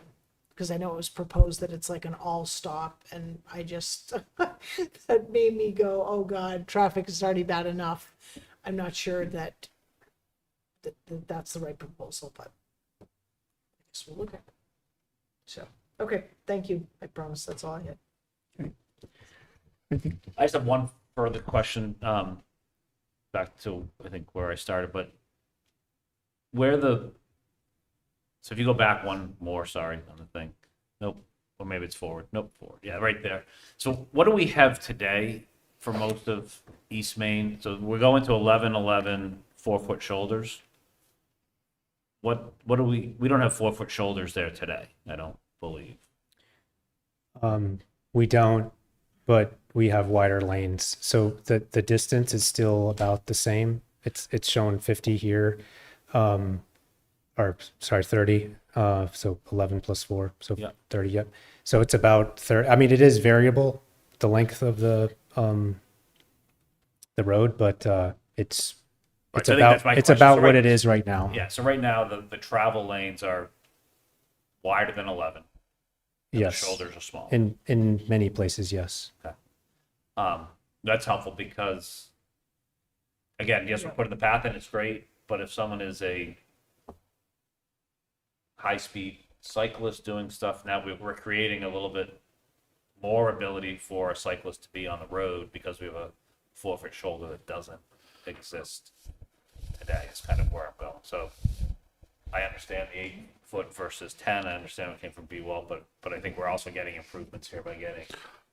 Oh, that's definitely an improvement. It's a huge Oh, improvement. No, I- Shoulder. Well, yes. Yeah, think about 4 feet is. The only question I have when I see, I don't know, Chris, I forget what the numbers were the last time this was presented. It was like 13-foot wide travel lane, right? And I sit there and I think about, I don't know how wide a box truck is or a 18-wheeler that might be coming through town. And 11 feet seems narrow to me. I think you can actually, you know better than I do, you can go down to like as small as like 10 feet. I think it's even You can, yeah. narrower, right? So, but 4-foot shoulder, that's pretty sizable for a bike. I mean, there's some areas right now where it's only like 6 or 10 inches. So, And if the pavement's broken down, it's. I don't know how many drainage fixtures there are on this stretch of road, right? But I get the point about if you have to move the road over to one side to accommodate a 10-foot path on the other side, and you've got 20 fixtures down here, and now you've got to dig up the ground and move those. That's a pretty costly and interruptive thing. So I would just like to understand that more. Yeah. That's why my comments were there. Nope, you answered my question. It was just more clarification. My side, good with the comments we have. I don't have any other questions. And separate from this, I mean, I think we mentioned this before, when we pave a road, we deliberately narrow lanes where we can to expand that shoulder. Yep. We did that on West Main Street. If you've been on West Main Street from, Yep. Ward's Corner out to the town line, we gained a little bit, not a whole lot, but we gained some space there. Great. Thank you. Yeah, just a couple quick questions. So the grant to actually do the work when it's received, it's a fairly fixed amount, correct? So like whatever changes we make, potentially if they add cost to the project, it potentially reduces the length of what we would be able to do. That's all part of the discussion. So there's, I don't know if anybody now, but I remember Shelby was represented on the Central Mass MPO, which is what votes for these projects. And I'm on the advisory committee that advises the MPO on how to vote for these projects, not just for Westborough, but for all of Central Mass. And so if a project goes over budget, something changes in the design, something's delayed, then there's this discussion about where you move it within the tip. And so it may get bumped back a year, and then discussion happens. Maybe there's additional money from somewhere else that can be floated over. So it's not that, so if we said it was 8.2 and then suddenly it's 8.5, that doesn't mean the town like takes on any sort of burden to pay for that. There's probably some discussion about adjusting the scope, but there's also discussion about, can we get more money from some other project within Mass DOT? And they get about, I think CMRPC gets about Central Mass gets about $20-ish million a year, and that's divided up. And so if you got an $8 million project, then that's probably two or 2.5 or whatever. So there might be some crumbs left that can go to a project to fill a gap. And I flipped slides just to add on to your point. We're looking at, this chart says the 2030, which seems like forever away, but if we keep moving this forward and we're ready and we do all the things we need to do, then I can guarantee there's other projects that won't meet their timeline, because we see it every time we have a meeting about it. And so potentially we would get pulled forward if we thought that was appropriate. And so potentially, sooner than 2030. So it goes both ways. And I know that was a long answer, but just want to throw that out there. Thank you. In one of the documents, there was a lot of documents in those folders. One was the MassDOT Design Justification Workbook. I thought that one had a lot of excellent information in it. And essentially, it seemed to me that one was whenever there was a design suggestion that was not within the standard, you had to justify it within that booklet. And so that's where you see like the 8-foot shared path and all that has to happen underneath the bridge. I mean, the bridge is obviously very constricting. So is that then a lot of where the discussion goes after the fact, that, justifications have been put in for these updates, but then they're sort of defended, I guess? How does that process work? Yeah. So we put in kind of our requirements, and we start with those because that shapes everything else. If you're only going to go 8 feet, then that drives everything else. If you're going 10, that drives other things. So we put those requirements that we have up front, or recommendations we have up front. There's multiple steps it goes through, and they kind of give you a head nod. They don't give you an approval, but they give you a head nod like, yes, keep going, or that's never going to fly. And that's kind of that's about the only acknowledgement we get to keep moving. And so to date, the things we've asked for, which are in that justification worksheet, we feel very comfortable that they'll be approved as they have been requested. But there's always the potential that something we throw out there, some other suggestion, could be, not approved. Got it. So that approval, does that happen before the design public hearing or before the 75% submission? It's a good question. I don't know specifically when it's approved. I think it's tied to the 25%, but I can come back to you with an answer. I don't know specifically when. And we've done that. So the Fisher Street project, which has a very similar flavor, it's got a shared use path. It's a little earlier on the timeline. Same process there, right? They wanted a 10-foot path. We actually asked for a 5-foot sidewalk. We just wanted the sidewalk fixed. They required the 10-foot path, and we got it to an 8-foot. And a lot of it was driven by just impacts to property owners and everybody else along the path. Got it. Okay. Thank you. Chris, thank you.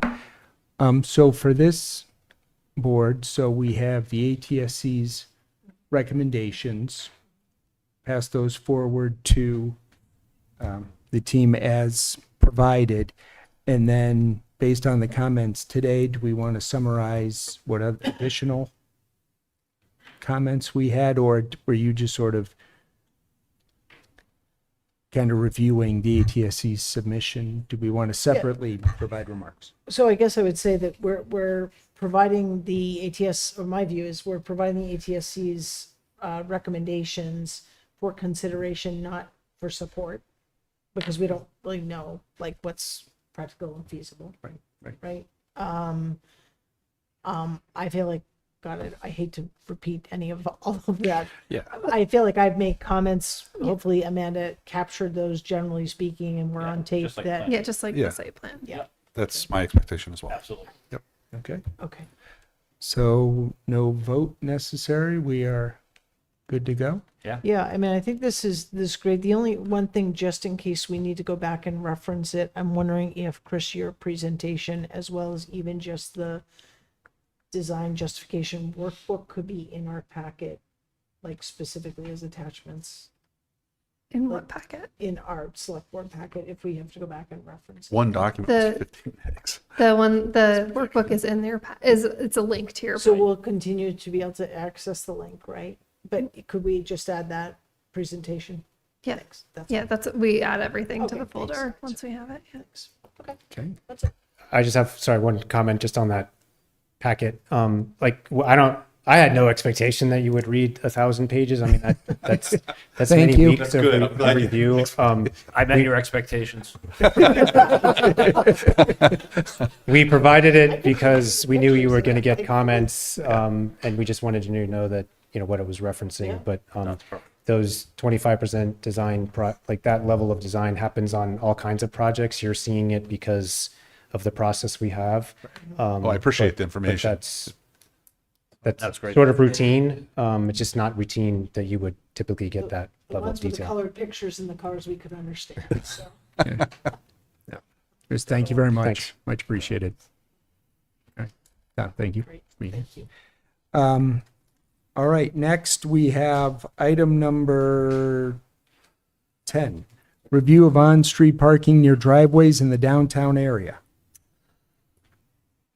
I'm just gonna plug in. So similar to, some of you might remember when we had a similar request related to a parking spot on West Main, right by Parkman, where people were concerned about. Yeah, we're concerned about line of sight. We had a similar complaint on South Street where there was a sightline incident that resulted in an accident. And so we talked to Chief Minardi, and he noted that many communities have a requirement that parking spaces need to be at least 5 feet away from a driveway or an intersection, specifically related to sightlines. So what I was suggesting was, rather than sort of kind of one-off making these changes, which, as a reminder, when we did Parkman, we temporarily blocked it off, and then on a timeline that made sense and working with Public Works, eventually made that permanent, that we'd look at other parking spots in the downtown area that might present a similar sightline issue. So let me just pull this up. So we don't actually have a map that shows all of the parking spaces, but as you saw in your packet, we were identifying the Rotary, and then we went out Milk Street, went out South Street, just to encompass the full downtown area. And this particular map was created based on the CMRPC map that was done back in 2020, 2021, where there's actual parking. So this is just sort of a map that's showing this is where we see parking in that downtown area. And then what we did was, in an effort to give you an idea of what parking spaces might be removed, just sort of using the Google Maps. In your packet, the request for approval is to allow the police chief to work with the public works director to identify all of these locations. This is just to give you an idea. This is on West Main Street, so this would remove the parking space that's right next to the driveway into the Forbes Municipal Building. There's no space there. That one is right on top of that driveway into the Forbes Municipal Building. This one here is right on top, right on the driveway at St. Luke's. So, providing again that temporary removal. South Street had the most identified parking spaces. So this is in front of Sakihana, really close to the exit here for the town hall. And then this one here is right in front of the TJ Farms Plaza. Both of these provide some sightline concerns when pulling out of this public parking lot. And then this is further down South Street. So this one is right next to the driveway, Across from Central? across from South Street Diner. South Street Diner, Yep. okay. And then these two here are across from are across from Central House. And those again are just right next to the driveway. There's some other ones I would note on Milk Street, sort of by the BP that are close to the driveway for the BP. I didn't put them on here. I'm not sure that they'll be identified as ones that should be temporarily removed because it's a one-way location. I'm not sure that it provides the same level of concern.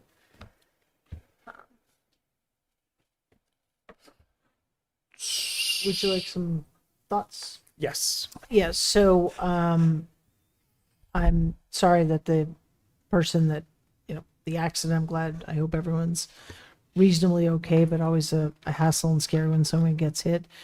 I have to say, I'm really not in favor of how we're approaching this. I think I would be in favor of sort of thoughtfully identifying all of the spots in a draw a circle on a map, kind of the streets that you've identified here: Rotary, West Main, East Main, South Street, Milk Street, and identifying kind of like, are there others? Because it sounds like there could be. We just went through a whole downtown improvement plan discussion where there was lots of conversation about losing parking spots. So I'm worried about this being a little bit arbitrary, and kind of knee jerk to one incident that happened. I mean, there are lots of other places in town where parking spots aren't specifically designated, but people park very close to ends of driveways. I live in the downtown area, and it's always like Saturday, Sunday, you're sort of creeping out, like to get out of a spot. It happens, right? I'd be supportive of further identification of spots and understanding kind of what those are. I'm not in favor of at this point even temporarily eliminating any spots based on one incident. So that's yeah. Can I just say, so this is actually exactly what you just suggested, which is identifying a downtown area, looking at all of the parking and identifying spots that fall within that 5-foot area next to a driveway or an intersection. So that was the methodology. It wasn't arbitrary. Those were chosen based on that methodology. The reason that we did that is because we have already previously done it for one location. We're being requested an additional location.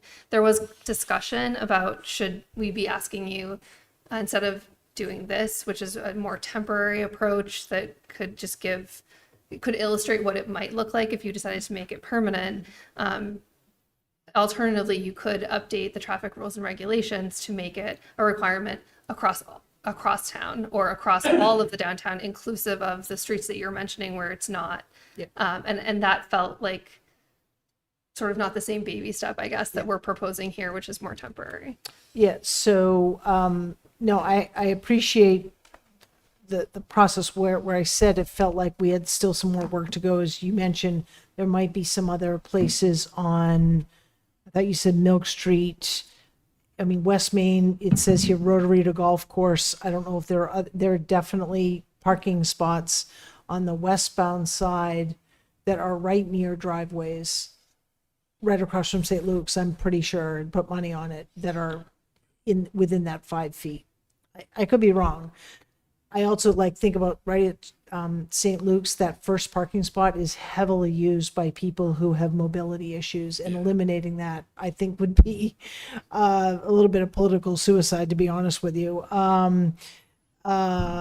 So I don't know. I understand. I'm sorry that this person experienced this incident. I guess I just don't feel like this is a problem that is a priority to solve. That's so. And let me just say one more thing. Thank you for the parking regulations. I actually learned something about our regulations. Article 5, letter O says parking should always be in the direction of traffic. I could drive on many streets where people don't follow that and we don't enforce it. And now we're going to eliminate parking. I mean, I was just kind of like, that's a side tangent. But I'm not in favor of this approach. Sean?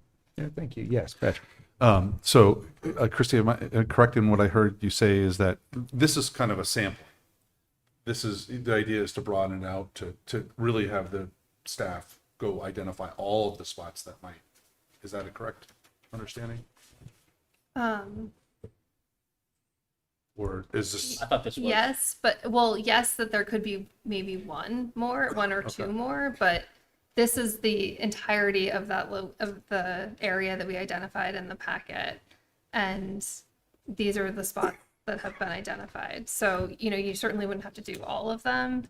But we did look at, using the GIS, we did look at all of the spots, even the ones across, here from St. Luke's, like this one here definitely has that buffer as an example. Yeah, That used to be a spot. No, but I mean, I didn't drive by them today, but I thought there was parking like near the Dairy Queen driveway. There was parking near the Grange. I mean, that was very close to those driveways, but I could be wrong. Maybe they're set back far enough.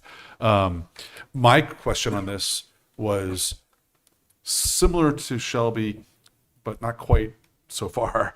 I want to understand, like, how do we tie this in with the bigger downtown, right, project that we're looking at, right? We're still waiting to hear back from the planning board on what their recommendation is. I think that's where we left it. So when that comes back, I'm assuming that there's going to be we've received a report, right? But I want to understand what the planning board is saying, and I want to understand what their thoughts are around parking, what their suggestions are based on that report, and whether or not, in the receipt of that, we'll get that level of detail. Maybe not, I don't know. But I'd like to have some cohesion to that work, right? To your point, Shelby, it shouldn't be just a knee-jerk reaction. When we did that last parking spot in front of our next apartment, it was as a result of, I believe it was one person had sent a complaint or Yes. had an issue. So it is appropriate to bring it to us at this time.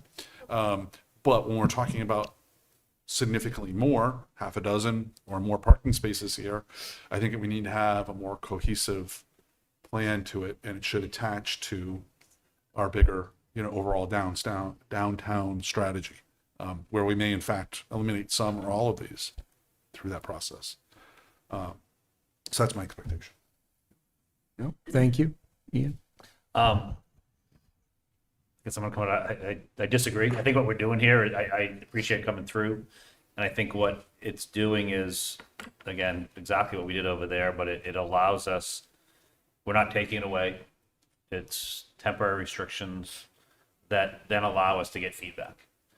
So I agree with you. We've heard a lot of stuff from folks, but I think will help us get feedback from folks about those parking spots, positive and negative. And I think one way to do that is you put them there, we're going to get comments. If we just keep looking at it, we won't. So I do like that. I think, we may determine if that through this process, if these all make sense, that we do update our rules that basically eliminate that, but we're not doing that right away because I think it's giving us an opportunity. And the worst case happens, we realize, hey, maybe some of these don't make sense or none of them make sense, and we just take the temporary measures off and we're back to what we have today.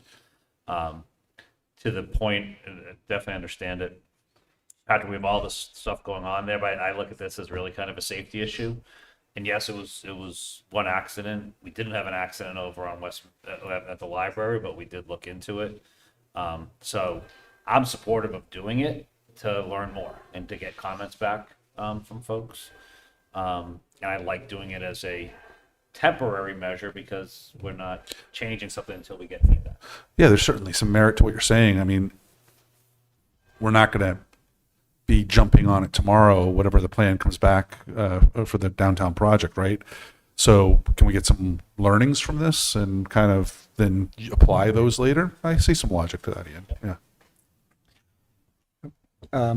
Yeah, I think, but I do agree with Patrick as well, though, that at some point soon, we're expecting also temporary changes related to the downtown improvement project. And do we sort of make a decision on this in tandem with that rather than sort of multiple iterations may be confusing to folks.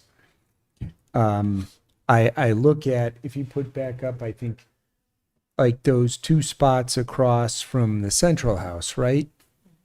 That were mentioned there. Like ideally, probably what you would do is you would move halfway in from both those spots and you would only give up one spot instead of two spots there and stuff. So, Repaint it is what you're suggesting. yeah. Okay. Yeah. Yeah, things like that. But I think that's all then part of you. I think we coordinate this within the downtown improvement project, especially because all these spots are, really sort of within that radius. So we're very close to those discussions. So, I mean, I would be okay with putting this off temporarily with the expectation that in the not too distant future, we're getting recommendations for the downtown improvement project. If that's the route that the board wants to go, we could certainly provide the information that we have about what happened to the planning board so that they can consider that in their recommendations. That would be, if the board wants to go that direction, then I would recommend that we do that. I would also ask that while it's good to get an initial look from a GIS perspective, this no way is a measurement of 5 feet from a. I mean, I would actually like to see if there's more out there that are within that, because I think there's more. This doesn't seem like all of them. I don't know. I mean, it's true. We certainly weren't measuring. These are parking spaces that really directly abut like an intersection or a driveway. Yeah, they're the very obvious ones. I can see that, right? But Can I ask I'm a little confused just with the information that was in our packet.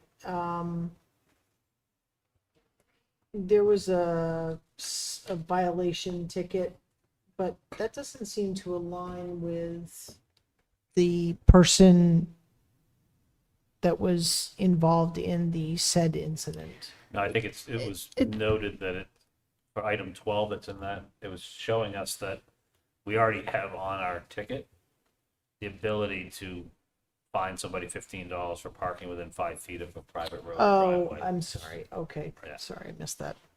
Nope. Thank you. Yeah, I mean, again, I think that the Parkman Street location to me was very different. High traffic, lots of pedestrian in terms of library, police cars going in and out.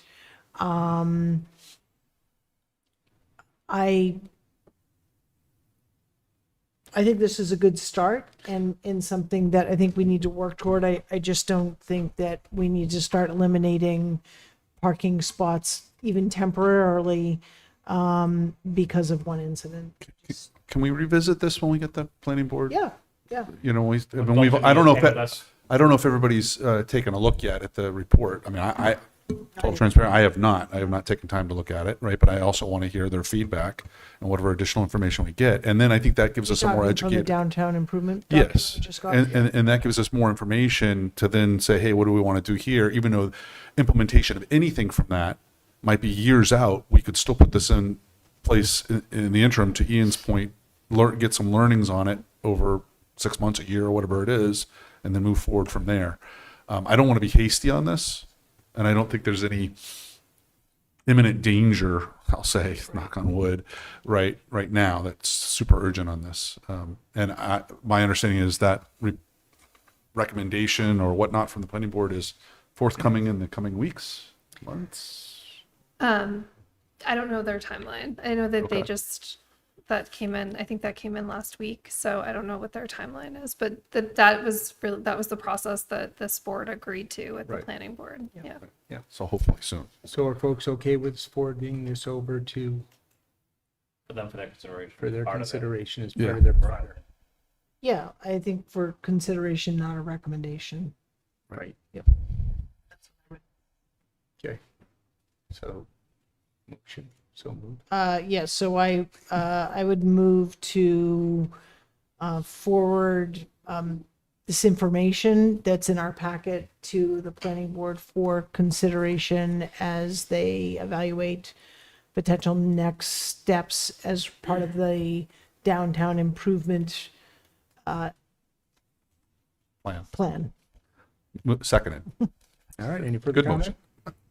All those in favor? 4-0. Thank you very much. Okay, item 11, payment in lieu of taxes program. Pilot. So as you're aware, we did send out a letter about a month ago to all of our tax exempt properties requesting a meeting.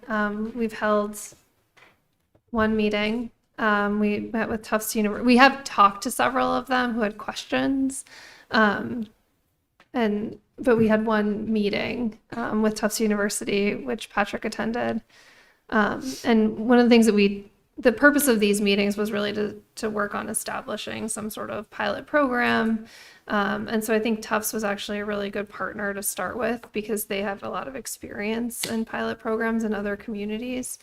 And so one of the things that they talked about was the way that it operates in the city of Boston, and it's actually also a pilot program that we looked at when we negotiated the Mass General Brigham pilot agreement, where we were really looking at what's the total, like what would be the taxes that would come in from that property if it were not exempt, and what's 25% of that value.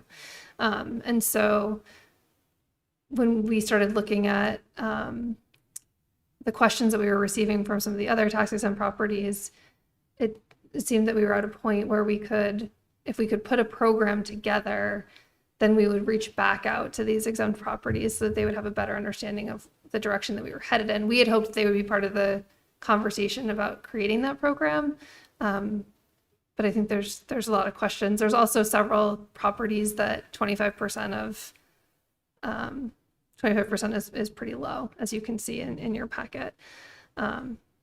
So what we would like to do is get the board's approval of this proposed program, and then we would attempt to contact the exempt properties again, including the program in the packet. And so just to give detail on what that program is, it looks at what the pilot value would be, which is the 25%, or payment in lieu would be the total amount, and then 25% of that in total tax would be what we would be looking for. They would agree to either do some sort of direct payment or some sort of payment in kind. And I think that was something that we had talked about from the beginning, that we have exempt organizations in the community that are already offering services to the community that have value, even though it's not a direct payment. And so if you look at the city of Boston, as an example, they do this annual reporting where they're able to identify how much that they would hope to get from the tax exempt organization, which is that 25%, and then they are able to take the in-kind donations, which is up to a certain amount of their pilot payment, and they're able to report back on how much of that pilot request was met. So they certainly, because as you know, it's completely voluntary, there are certainly tax exempt organizations that are not participating or are not contributing the value up to that 25%. So that's what this program is modeled after, and we're just looking to answer any questions and potentially get approval from the board. Yeah, I'll just quickly say, I'll share my thoughts on the call. I thought it was a very constructive conversation with Tufts. I appreciate John and Christy being on that call and helping with that conversation. And I thank Tufts for engaging with us on it. they had a lot of good information on how they've handled pilot programs in other locations across the state. So I found that very useful, and I encourage us to move forward with the discussions and the program as a board. Yeah, interesting enough, there was recently an article, I think it was in the Community Advocate or the Telegram, I can't remember, about this topic being brought up by Southborough. So very, very similar approach. They're in a slightly different makeup of their business and residential, but essentially the same. Yep. I mean, it makes sense to me. Again, it creates more structure to the conversation. This is a program we're hoping that would result in a deeper connection between the town and these tax exempt organizations, and which may reveal some, in-kind or community benefit, I guess is the right language. It might reveal some community benefits that previously weren't being provided. So, I think about some of the benefits that I think that, like, our fire department has received in the past from some organizations. There might be others out there that haven't even thought to do that. And so just by having this conversation, that creates a deeper relationship and benefit. Yeah, just a question, Christy. So what we had in our package is kind of that spreadsheet. Would we be putting together an actual write-up of what the policy is, or? Yes. And that's what we'd be sharing. Right. That wasn't in our package. I see that that's not in your packet. Okay. So that's unfortunate. Yeah, so we can give that to you for your Okay. next meeting. Perfect. But we do have a pilot program draft, and I wasn't as stupid as I am most of the time, so that's good. No, that'd be great if you could see it. Yep. Supportive of what we're doing here, but I think it's helpful to know if you're supportive of, and it sounds like you are, of that 25% value, and then move. That's really what the program is structured around. perfect. As an aside, with what we had in our packet, is there a way to get the actual, some of these I know, others I don't even know where the location is. Would that be something that's The address? yeah. Yeah. Included there? Yeah, I think you have that in a previous packet, so I can just add it to the spreadsheet so you can see it. No, thank you, Christy. Yes, this makes a lot of sense. Now, I think so some of these in-kind benefits potentially may be more difficult to value. They may have tremendous value, but effectively we're going to have to try and represent them in a dollar. And so I guess, are we going to try to represent all of them in dollars, or would potentially it would just be, here's what we're looking for, here's what they're doing. Folks, you determine. So Boston and other communities that have similar programs have a reporting sheet, and they ask the organization to value the in-kind or the community benefit. I think some of it would be really clear, what you just mentioned about the gifts that are made to the fire department. I think other things we've heard is if an exempt organization offers a grant program that the community might be able to apply to, there's that value is easy. I think there's other things that they'll just put the value on it, and we'll see kind of where we land. I think one of the things that if you look at this 25% though, because that's on your sheet, there are some exempt properties or organizations that their total pilot value, that 25%, is less than $200 as an example. So another thing to consider is what's really the threshold to be requesting these types of reporting, and Yeah, Chrissy and I had a meeting set up, and then we looked at the dollar amount and said, we're gonna go talk about $100. Yeah.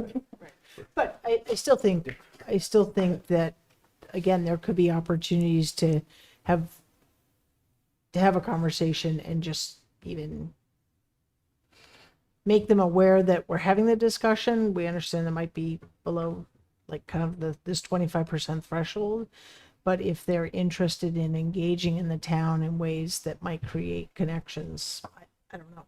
Yeah. I mean, some of these organizations, I have no idea what they do or what they represent, but Right. there could be an opportunity there. So now, does this then become a part of the annual report? Yeah, I mean, I don't see why it wouldn't. That would be a good place to publish it. Fully support. So we'll get we'll talk. David, on Yeah, it we'll at our send the next meeting. program out and then you can discuss approval of it at your next meeting. Quick vote. Okay. Hold off on the motion. Right. Thank you. Okay, next, number 12, community center.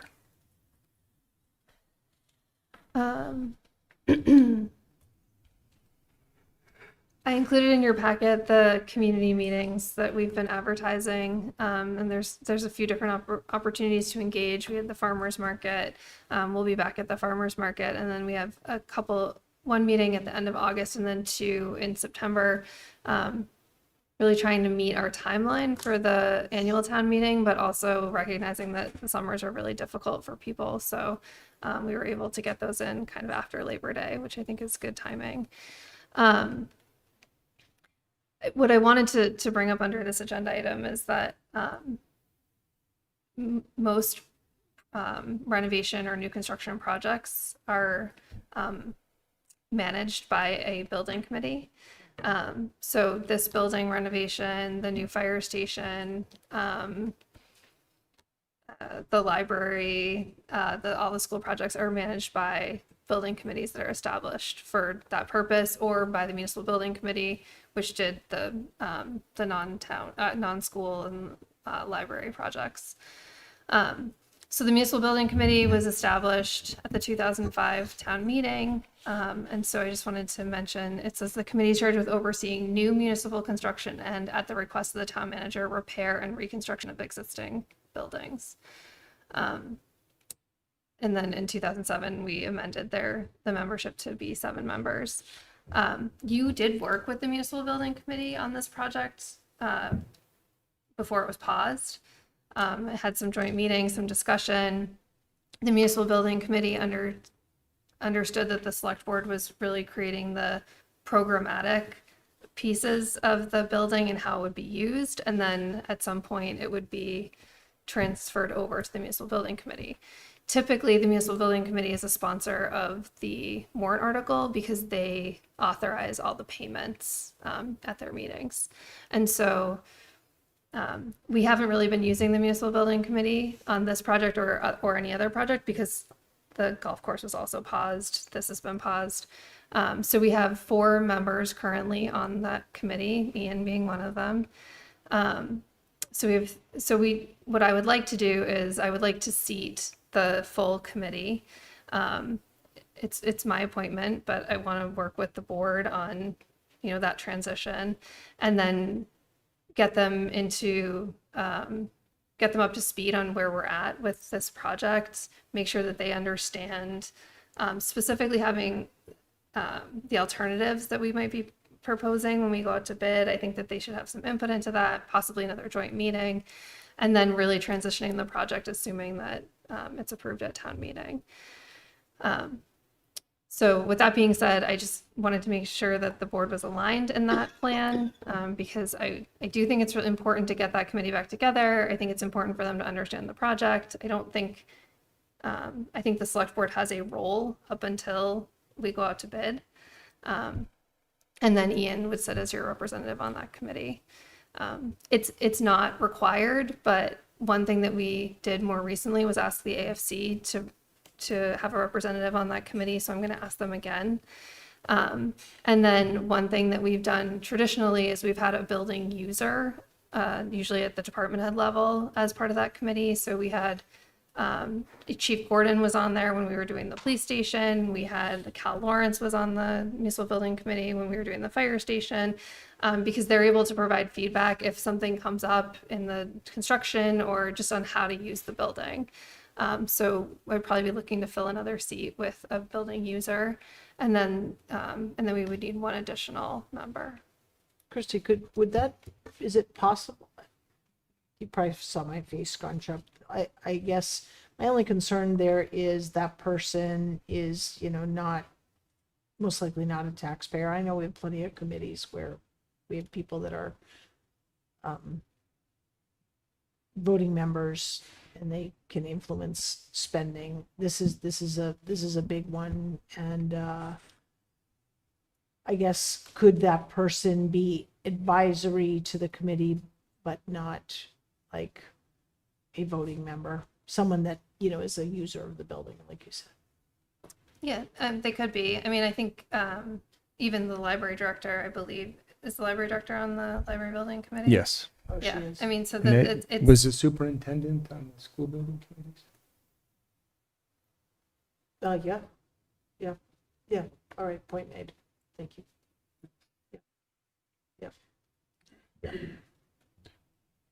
I guess my question on this, so really supportive of you doing the work to reconstitute the NBC, so all on that.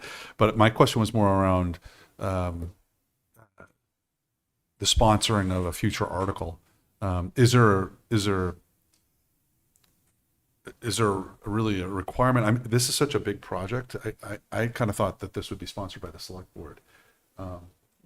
And that the NBC would be advisory and then certainly execute the plan of whatever that is. But is there a reason why the select board wouldn't be? So the select board could sponsor the article as long as the article specified that the municipal building committee, that money was being spent under the authorization of the municipal building committee. Or you could co-sponsor the article. I mean, that I guess we could work out, but they would be identified in the article as the authority having jurisdiction over the payment of that funding. They would dole out the money as it's necessary. Okay. But that would be the money that was already authorized. Authorized, correct. Right. By town meeting. Yep. I like your point. I think that this is so important that I think. I think so. I agree. So Christy, can you, so we have 4 members now. We don't know whether or not all of them want to continue to serve, or do we? They're all within their terms currently, so I don't. Well, this is just, I don't want to assume, because this could be a major project and a time commitment. So with these projects, I mean, Sean, you know what it's like to be on that. I know that Al Gordon is interested in continuing to serve. Peter Dunbeck, I think, was appointed, and then We've never had a meeting. we've never had a meeting since he's been appointed. So He has not participated Okay. as of yet, but Yeah. he's been appointed. Peter's So I been know on, he's the other What's the Peter's been on it term? for a long time. I think it's a 3-year term. Okay. So you're saying, so 7 members, 7 members is a charter, because early in our comments it says consisting of 5 residents. Right, and then it was amended, so it's 7 members. Okay. So, and the number 5, we'll call it, would be this user of the building. That's what you're saying, and then there would be 2 other people. So a user of the building, a representative from AFC, and then another resident. Okay. Let me get on the AFC side. So it's not a requirement. It's something that I asked last time to have someone from AFC, because I think we see that with the school building committees, with the library building committee. It's helpful for someone from AFC to be part of those decisions about how the funding's used and understand the project. Yeah, Yeah, I like that idea. particularly through the process. Yeah, how the decisions are made. And also informing their committee. Yeah. So their committee feels informed Yep. about what's going on. Thank you.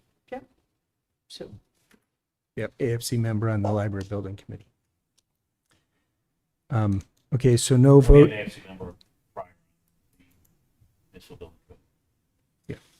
Makes sense. Yeah, we didn't when we did these buildings, but when we were talking about it last time, we asked an AFC member. Okay, so although no vote required this evening, I hear general head nodding. Yes. Okay.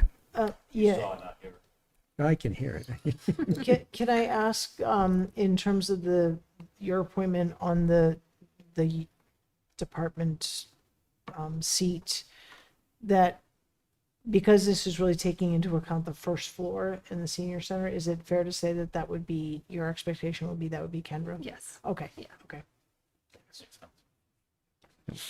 Agreed. All right. Any further questions, comments? Thank you for bringing it forward to us. Okay. All right. Item number 13, appointments. We have 4 potential select board appointments this evening.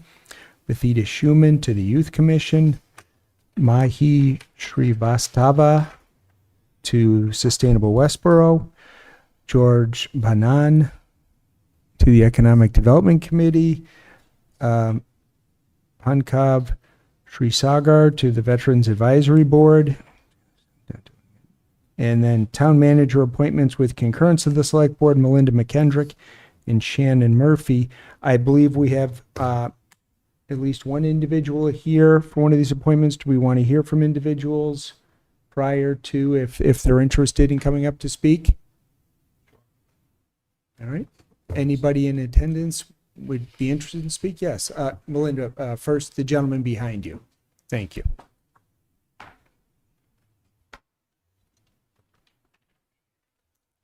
Good Good evening. I'll try to keep this brief, and it will be It's brief. getting late. Huh? Good evening, Select Board members. My name is George Bonan. Some of you may already know me. I'm a resident of the town of Auburn, but more importantly, I'm Assistant General Counsel to Ferris Development Group, who is a development firm based out of Southborough and one of the property owner of one of the largest buildings here in Westborough. In that role, I work on land use permitting, leasing, financing, and development matters throughout the Metro West. Ferris owns, like I said, One Research Drive, one of the largest office buildings in Westborough. So although I don't live in town, I have a direct and ongoing connection with Westborough and its business community. Ferris also owns commercial properties in Southborough, Chelmsford, Marlborough, and Waltham. Most were traditionally office buildings, but as demand for office has changed, we've worked to adapt some of those to change the uses to retail, restaurants, exercise facilities, self-storage, and multifamily housing. That experience has given me a practical understanding of the challenges facing commercial property owners and businesses, as well as how towns can help keep these properties active and productive. I also spend a lot of time appearing before planning boards, zoning boards, select boards, and other municipal bodies. I understand the different role each board and committee has and plays in town's development process. Having previously served as assistant corporation counsel for the city of Boston, I've also seen those issues from both the municipal and private sector sides. I understand that Economic Development Committee isn't a permitting board, but instead a board whose role it is to support existing businesses, attract new investment, advise the select board, and help businesses navigate issues involving the town. I think my background would allow me to be helpful in this role, particularly as Westborough looks for ways to respond to the changing commercial real estate market. I'd be excited to contribute and would be honored to serve. Thank you. And if there are I don't know if anyone has any questions, but if not, I'll go take my seat. Any questions? No. Thank you very much Thank for you. coming this evening. Thanks for being patient with our agenda too. All right, Melinda, would you like to, up to you if you care to speak or not, or? No. I think we know what to do. Yeah. Great job. Good job with it. So. We just need to reissue the warrant every year. Yep. Got it. No, thank you very much. And with that, So I'll make a the motion. board Can for I- thoughts. Any thoughts? Yeah, so thank you to Mr. Bonand for coming before us tonight. I appreciate the context of his experience and his application to the Economic Development Committee. I am struggling a little bit with this one in terms of so the opening on the EDC is pretty recent. I think the board certainly understands the role that the EDC plays in the future, and the membership, I think, of the committee right now needs to reflect kind of the overall business community. I think there's a pretty heavy emphasis right now on small businesses, which is good. A lot of focus on the downtown, and that's great. I think what we don't have right now is actual representation on from like manufacturing, industrial, that sort of larger. So I think I would like to see if we can find someone with that direct experience. I think the development side that the applicant brings is certainly valuable, but I think that the perspective of an actual employer here in town, if we could find that individual willing to serve, would be additive to the committee. And so I would ask the board for consideration to kind of reopen the application period for a short defined period. And, you know, by way of this, I'm a member of the EDC, doing my kind of work to encourage additional candidates to apply, and then reassess if Mr. Bonin is willing to be considered in that applicant pool. So I'm not saying don't include him. I'm just asking the board for some additional time for consideration. Shelby, I appreciate your thoughts. I would just, going back to our goals for this year of evaluating the Economic Development Committee mission and purpose, and understanding that piece of it, what you're saying is logical to me, because we really haven't yet done that work. So I think there's, again, some logic to that.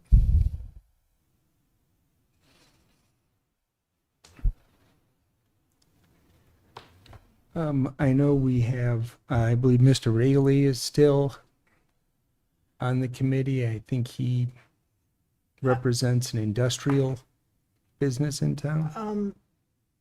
He is, but he hasn't, I don't know that he's been consistently able to attend. I know also historically there has been, they say, a developer on the committee. That was a role Yep. on the there has committee been. for a Yep. long time. Yep. So Yep.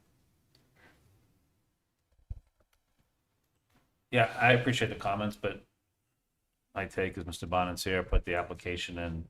Part of it is not a planning. I think it's not a permitting committee. So if that was a place like, when I looked at it, I was concerned about conflict of interest, but I think coming in, he's part of a committee of conversation, can bring a different point of view, but we have an opening, has taken the time to apply for it, so I am supportive of supporting him for that position.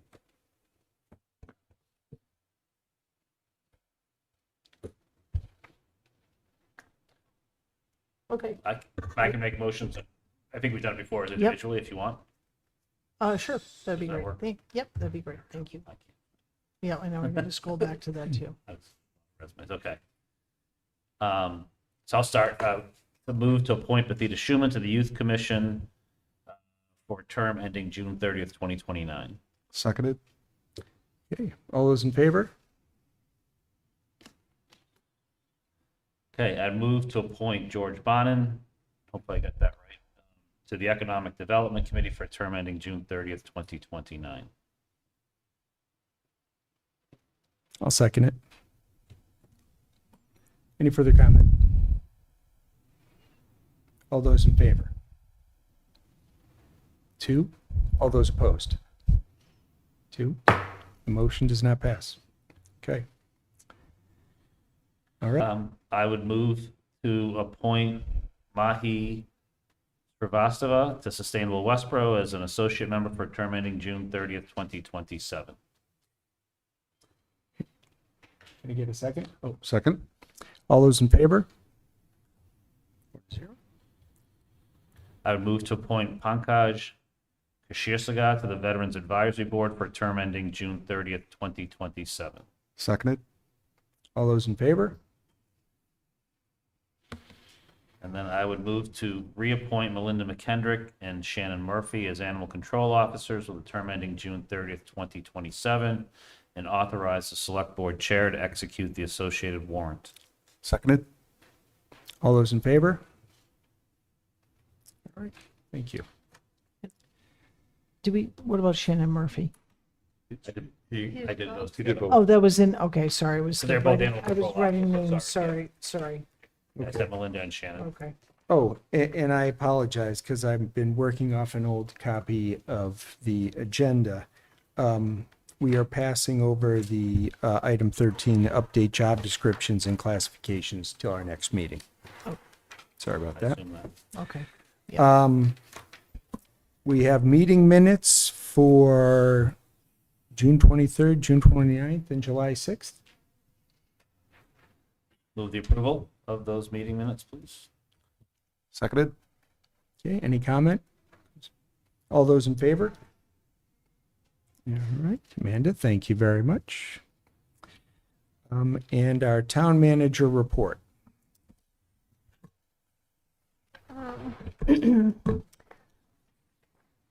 We had a cooling center at the community center on July 3rd and 4th, beginning at 10 a.m. each day. We did have some folks come, but mostly to play basketball.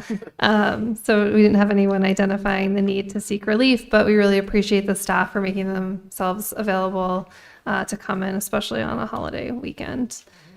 The block party and 250th American Revolutionary Committee fireworks display. Obviously, we talked a little bit about that earlier. That was a big success. So thank you to that committee. We received lots of positive feedback from residents. I don't think we've heard anything negative. I think people really enjoyed that event.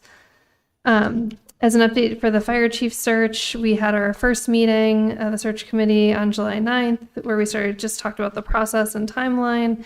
And then today we met to finalize the interview questions and then moved into executive session to begin our screening process. The 2026 Civic Leadership Academy is on track to begin on September 15th. That's a 9-week program. Classes will be held on Tuesday evenings from 6 to 8 at various locations throughout Westborough. One of them is going to meet on Monday, just due to a conflict. Participants will be recognized at a graduation ceremony during your November 17th select board meeting, and applications are due by noon on September 4th. So look forward to seeing those. Have we seen any yet? Yes. Okay. Awesome. For senior and social services, they're continuing to hold their summer Tuesday night events, so folks can join them from 5 to 7 for community gathering and a meal. The backpack drive is now underway, so community members are invited to support local students by donating school supplies. There's collection bins at the senior center and the police station, as well as other locations throughout town. If anyone has any questions, they can contact Youth and Family Services.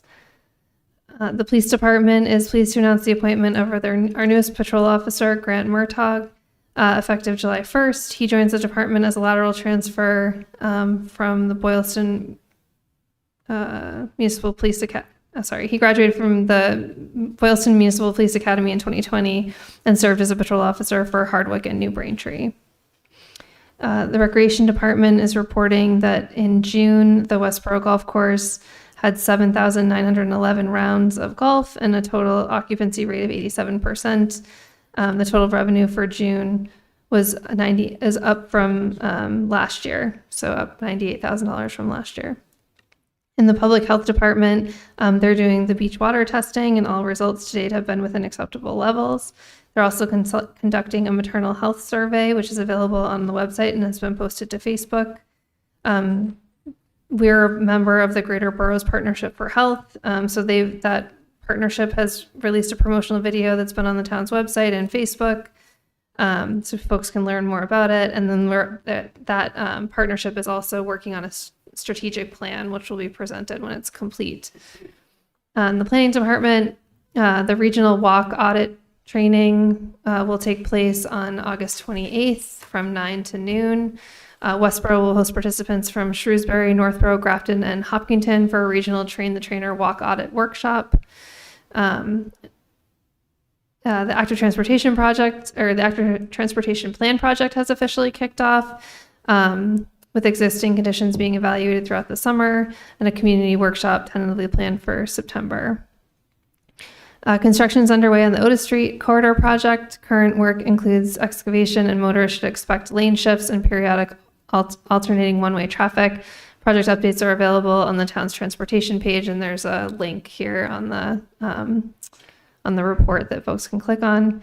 Apex is currently conducting a traffic study and developing conceptual improvement alternatives for the Milk Street, Church Street, Fisher Street intersection. And Kim Lee Horn has submitted the final report for the downtown improvement project, which is currently under review by the planning board. And then there's several flyers attached, one being the community center engagement opportunities in July, August, and September. That's it. Great. Christy, thank you very much. Issues and correspondence of the select board. Anybody want to start? Sure, I'll give it a go. Thank Just got one thing. The board received an email from Mass DOT in regards to announcing overnight ramp closures on I-495 and I-90. This is going to happen on the eastbound ramp to I-95 northbound. Exit 106 will be closed from 11 p.m. on Wednesday, July 22nd to 5 a.m. on Thursday, July 23rd. During this overnight closure, the following detour will be placed, which is basically to head down to Hopkinton and reverse backwards. Additionally, the 495 northbound ramp to 190 east and west, exit 58, will be closed from 11 p.m. on Wednesday, July 22nd to 5 a.m. on Thursday, July 23rd. In the event that inclement weather happens, these closures will be rescheduled the evening of Thursday, July 23rd. All right. Thank you very much. Anybody else? I go next. I have nothing to report. Thank you very much. Well done. I do not have anything. Okay. All right. Well, I have one thing. So the library building committee met today, and project is on target to completion within the month of September still. The committee is meeting now on a more frequent basis as we try and assess any changes that are made. So we're really looking at every other week meetings to make sure we're able to respond quickly in order to still meet our target dates. But so far, so good. Thank you So- for serving. That's a lot of work, Yeah, Sean. yeah, a light at the end of the tunnel. So, and with that, I need a motion. I don't know if anybody wants to provide it. They Sure. can Is skip there over anything the third item. So you can go over the third one? Sure. I'll move it to enter into executive session under Mass General Law, Chapter 30A, Section 21A3, to discuss strategy with respect to litigation, RE CarMax Auto Superstores, Inc. versus Town of Westborough, Worcester Superior Court, CA number 2585 CV013810. If the chair declares that an open meeting may have a detrimental effect on the town's litigating position. And under Mass General Law, Chapter 30A, Section 21A3, to discuss strategy with respect to collective bargaining with all town unions if the chair determines that an open meeting would have a detrimental effect on the town's negotiating position. And under Mass General Law, Chapter 38, Section 21A3, to discuss strategy with respect to litigation, fire apparatus, antitrust litigation, and turnout gear compensation litigation, if the chair declares that an open meeting may have a detrimental effect on the town's litigating position. And then under Mass General Law, Chapter 30A, Section 21A7, to act under the authority of the Select Board to approve executive session minutes of July 6th, 2026. I declare that it would be detrimental to discuss these items in open meeting. We will not be coming back to open meeting after executive session. Can I get a second? Second. Roll call vote. Shelby? Marshall, yes. Ian? Johnson, yes. Patrick? Welch, yes. And Keo, yes. Westboro TV, thank you very much. Have a good night.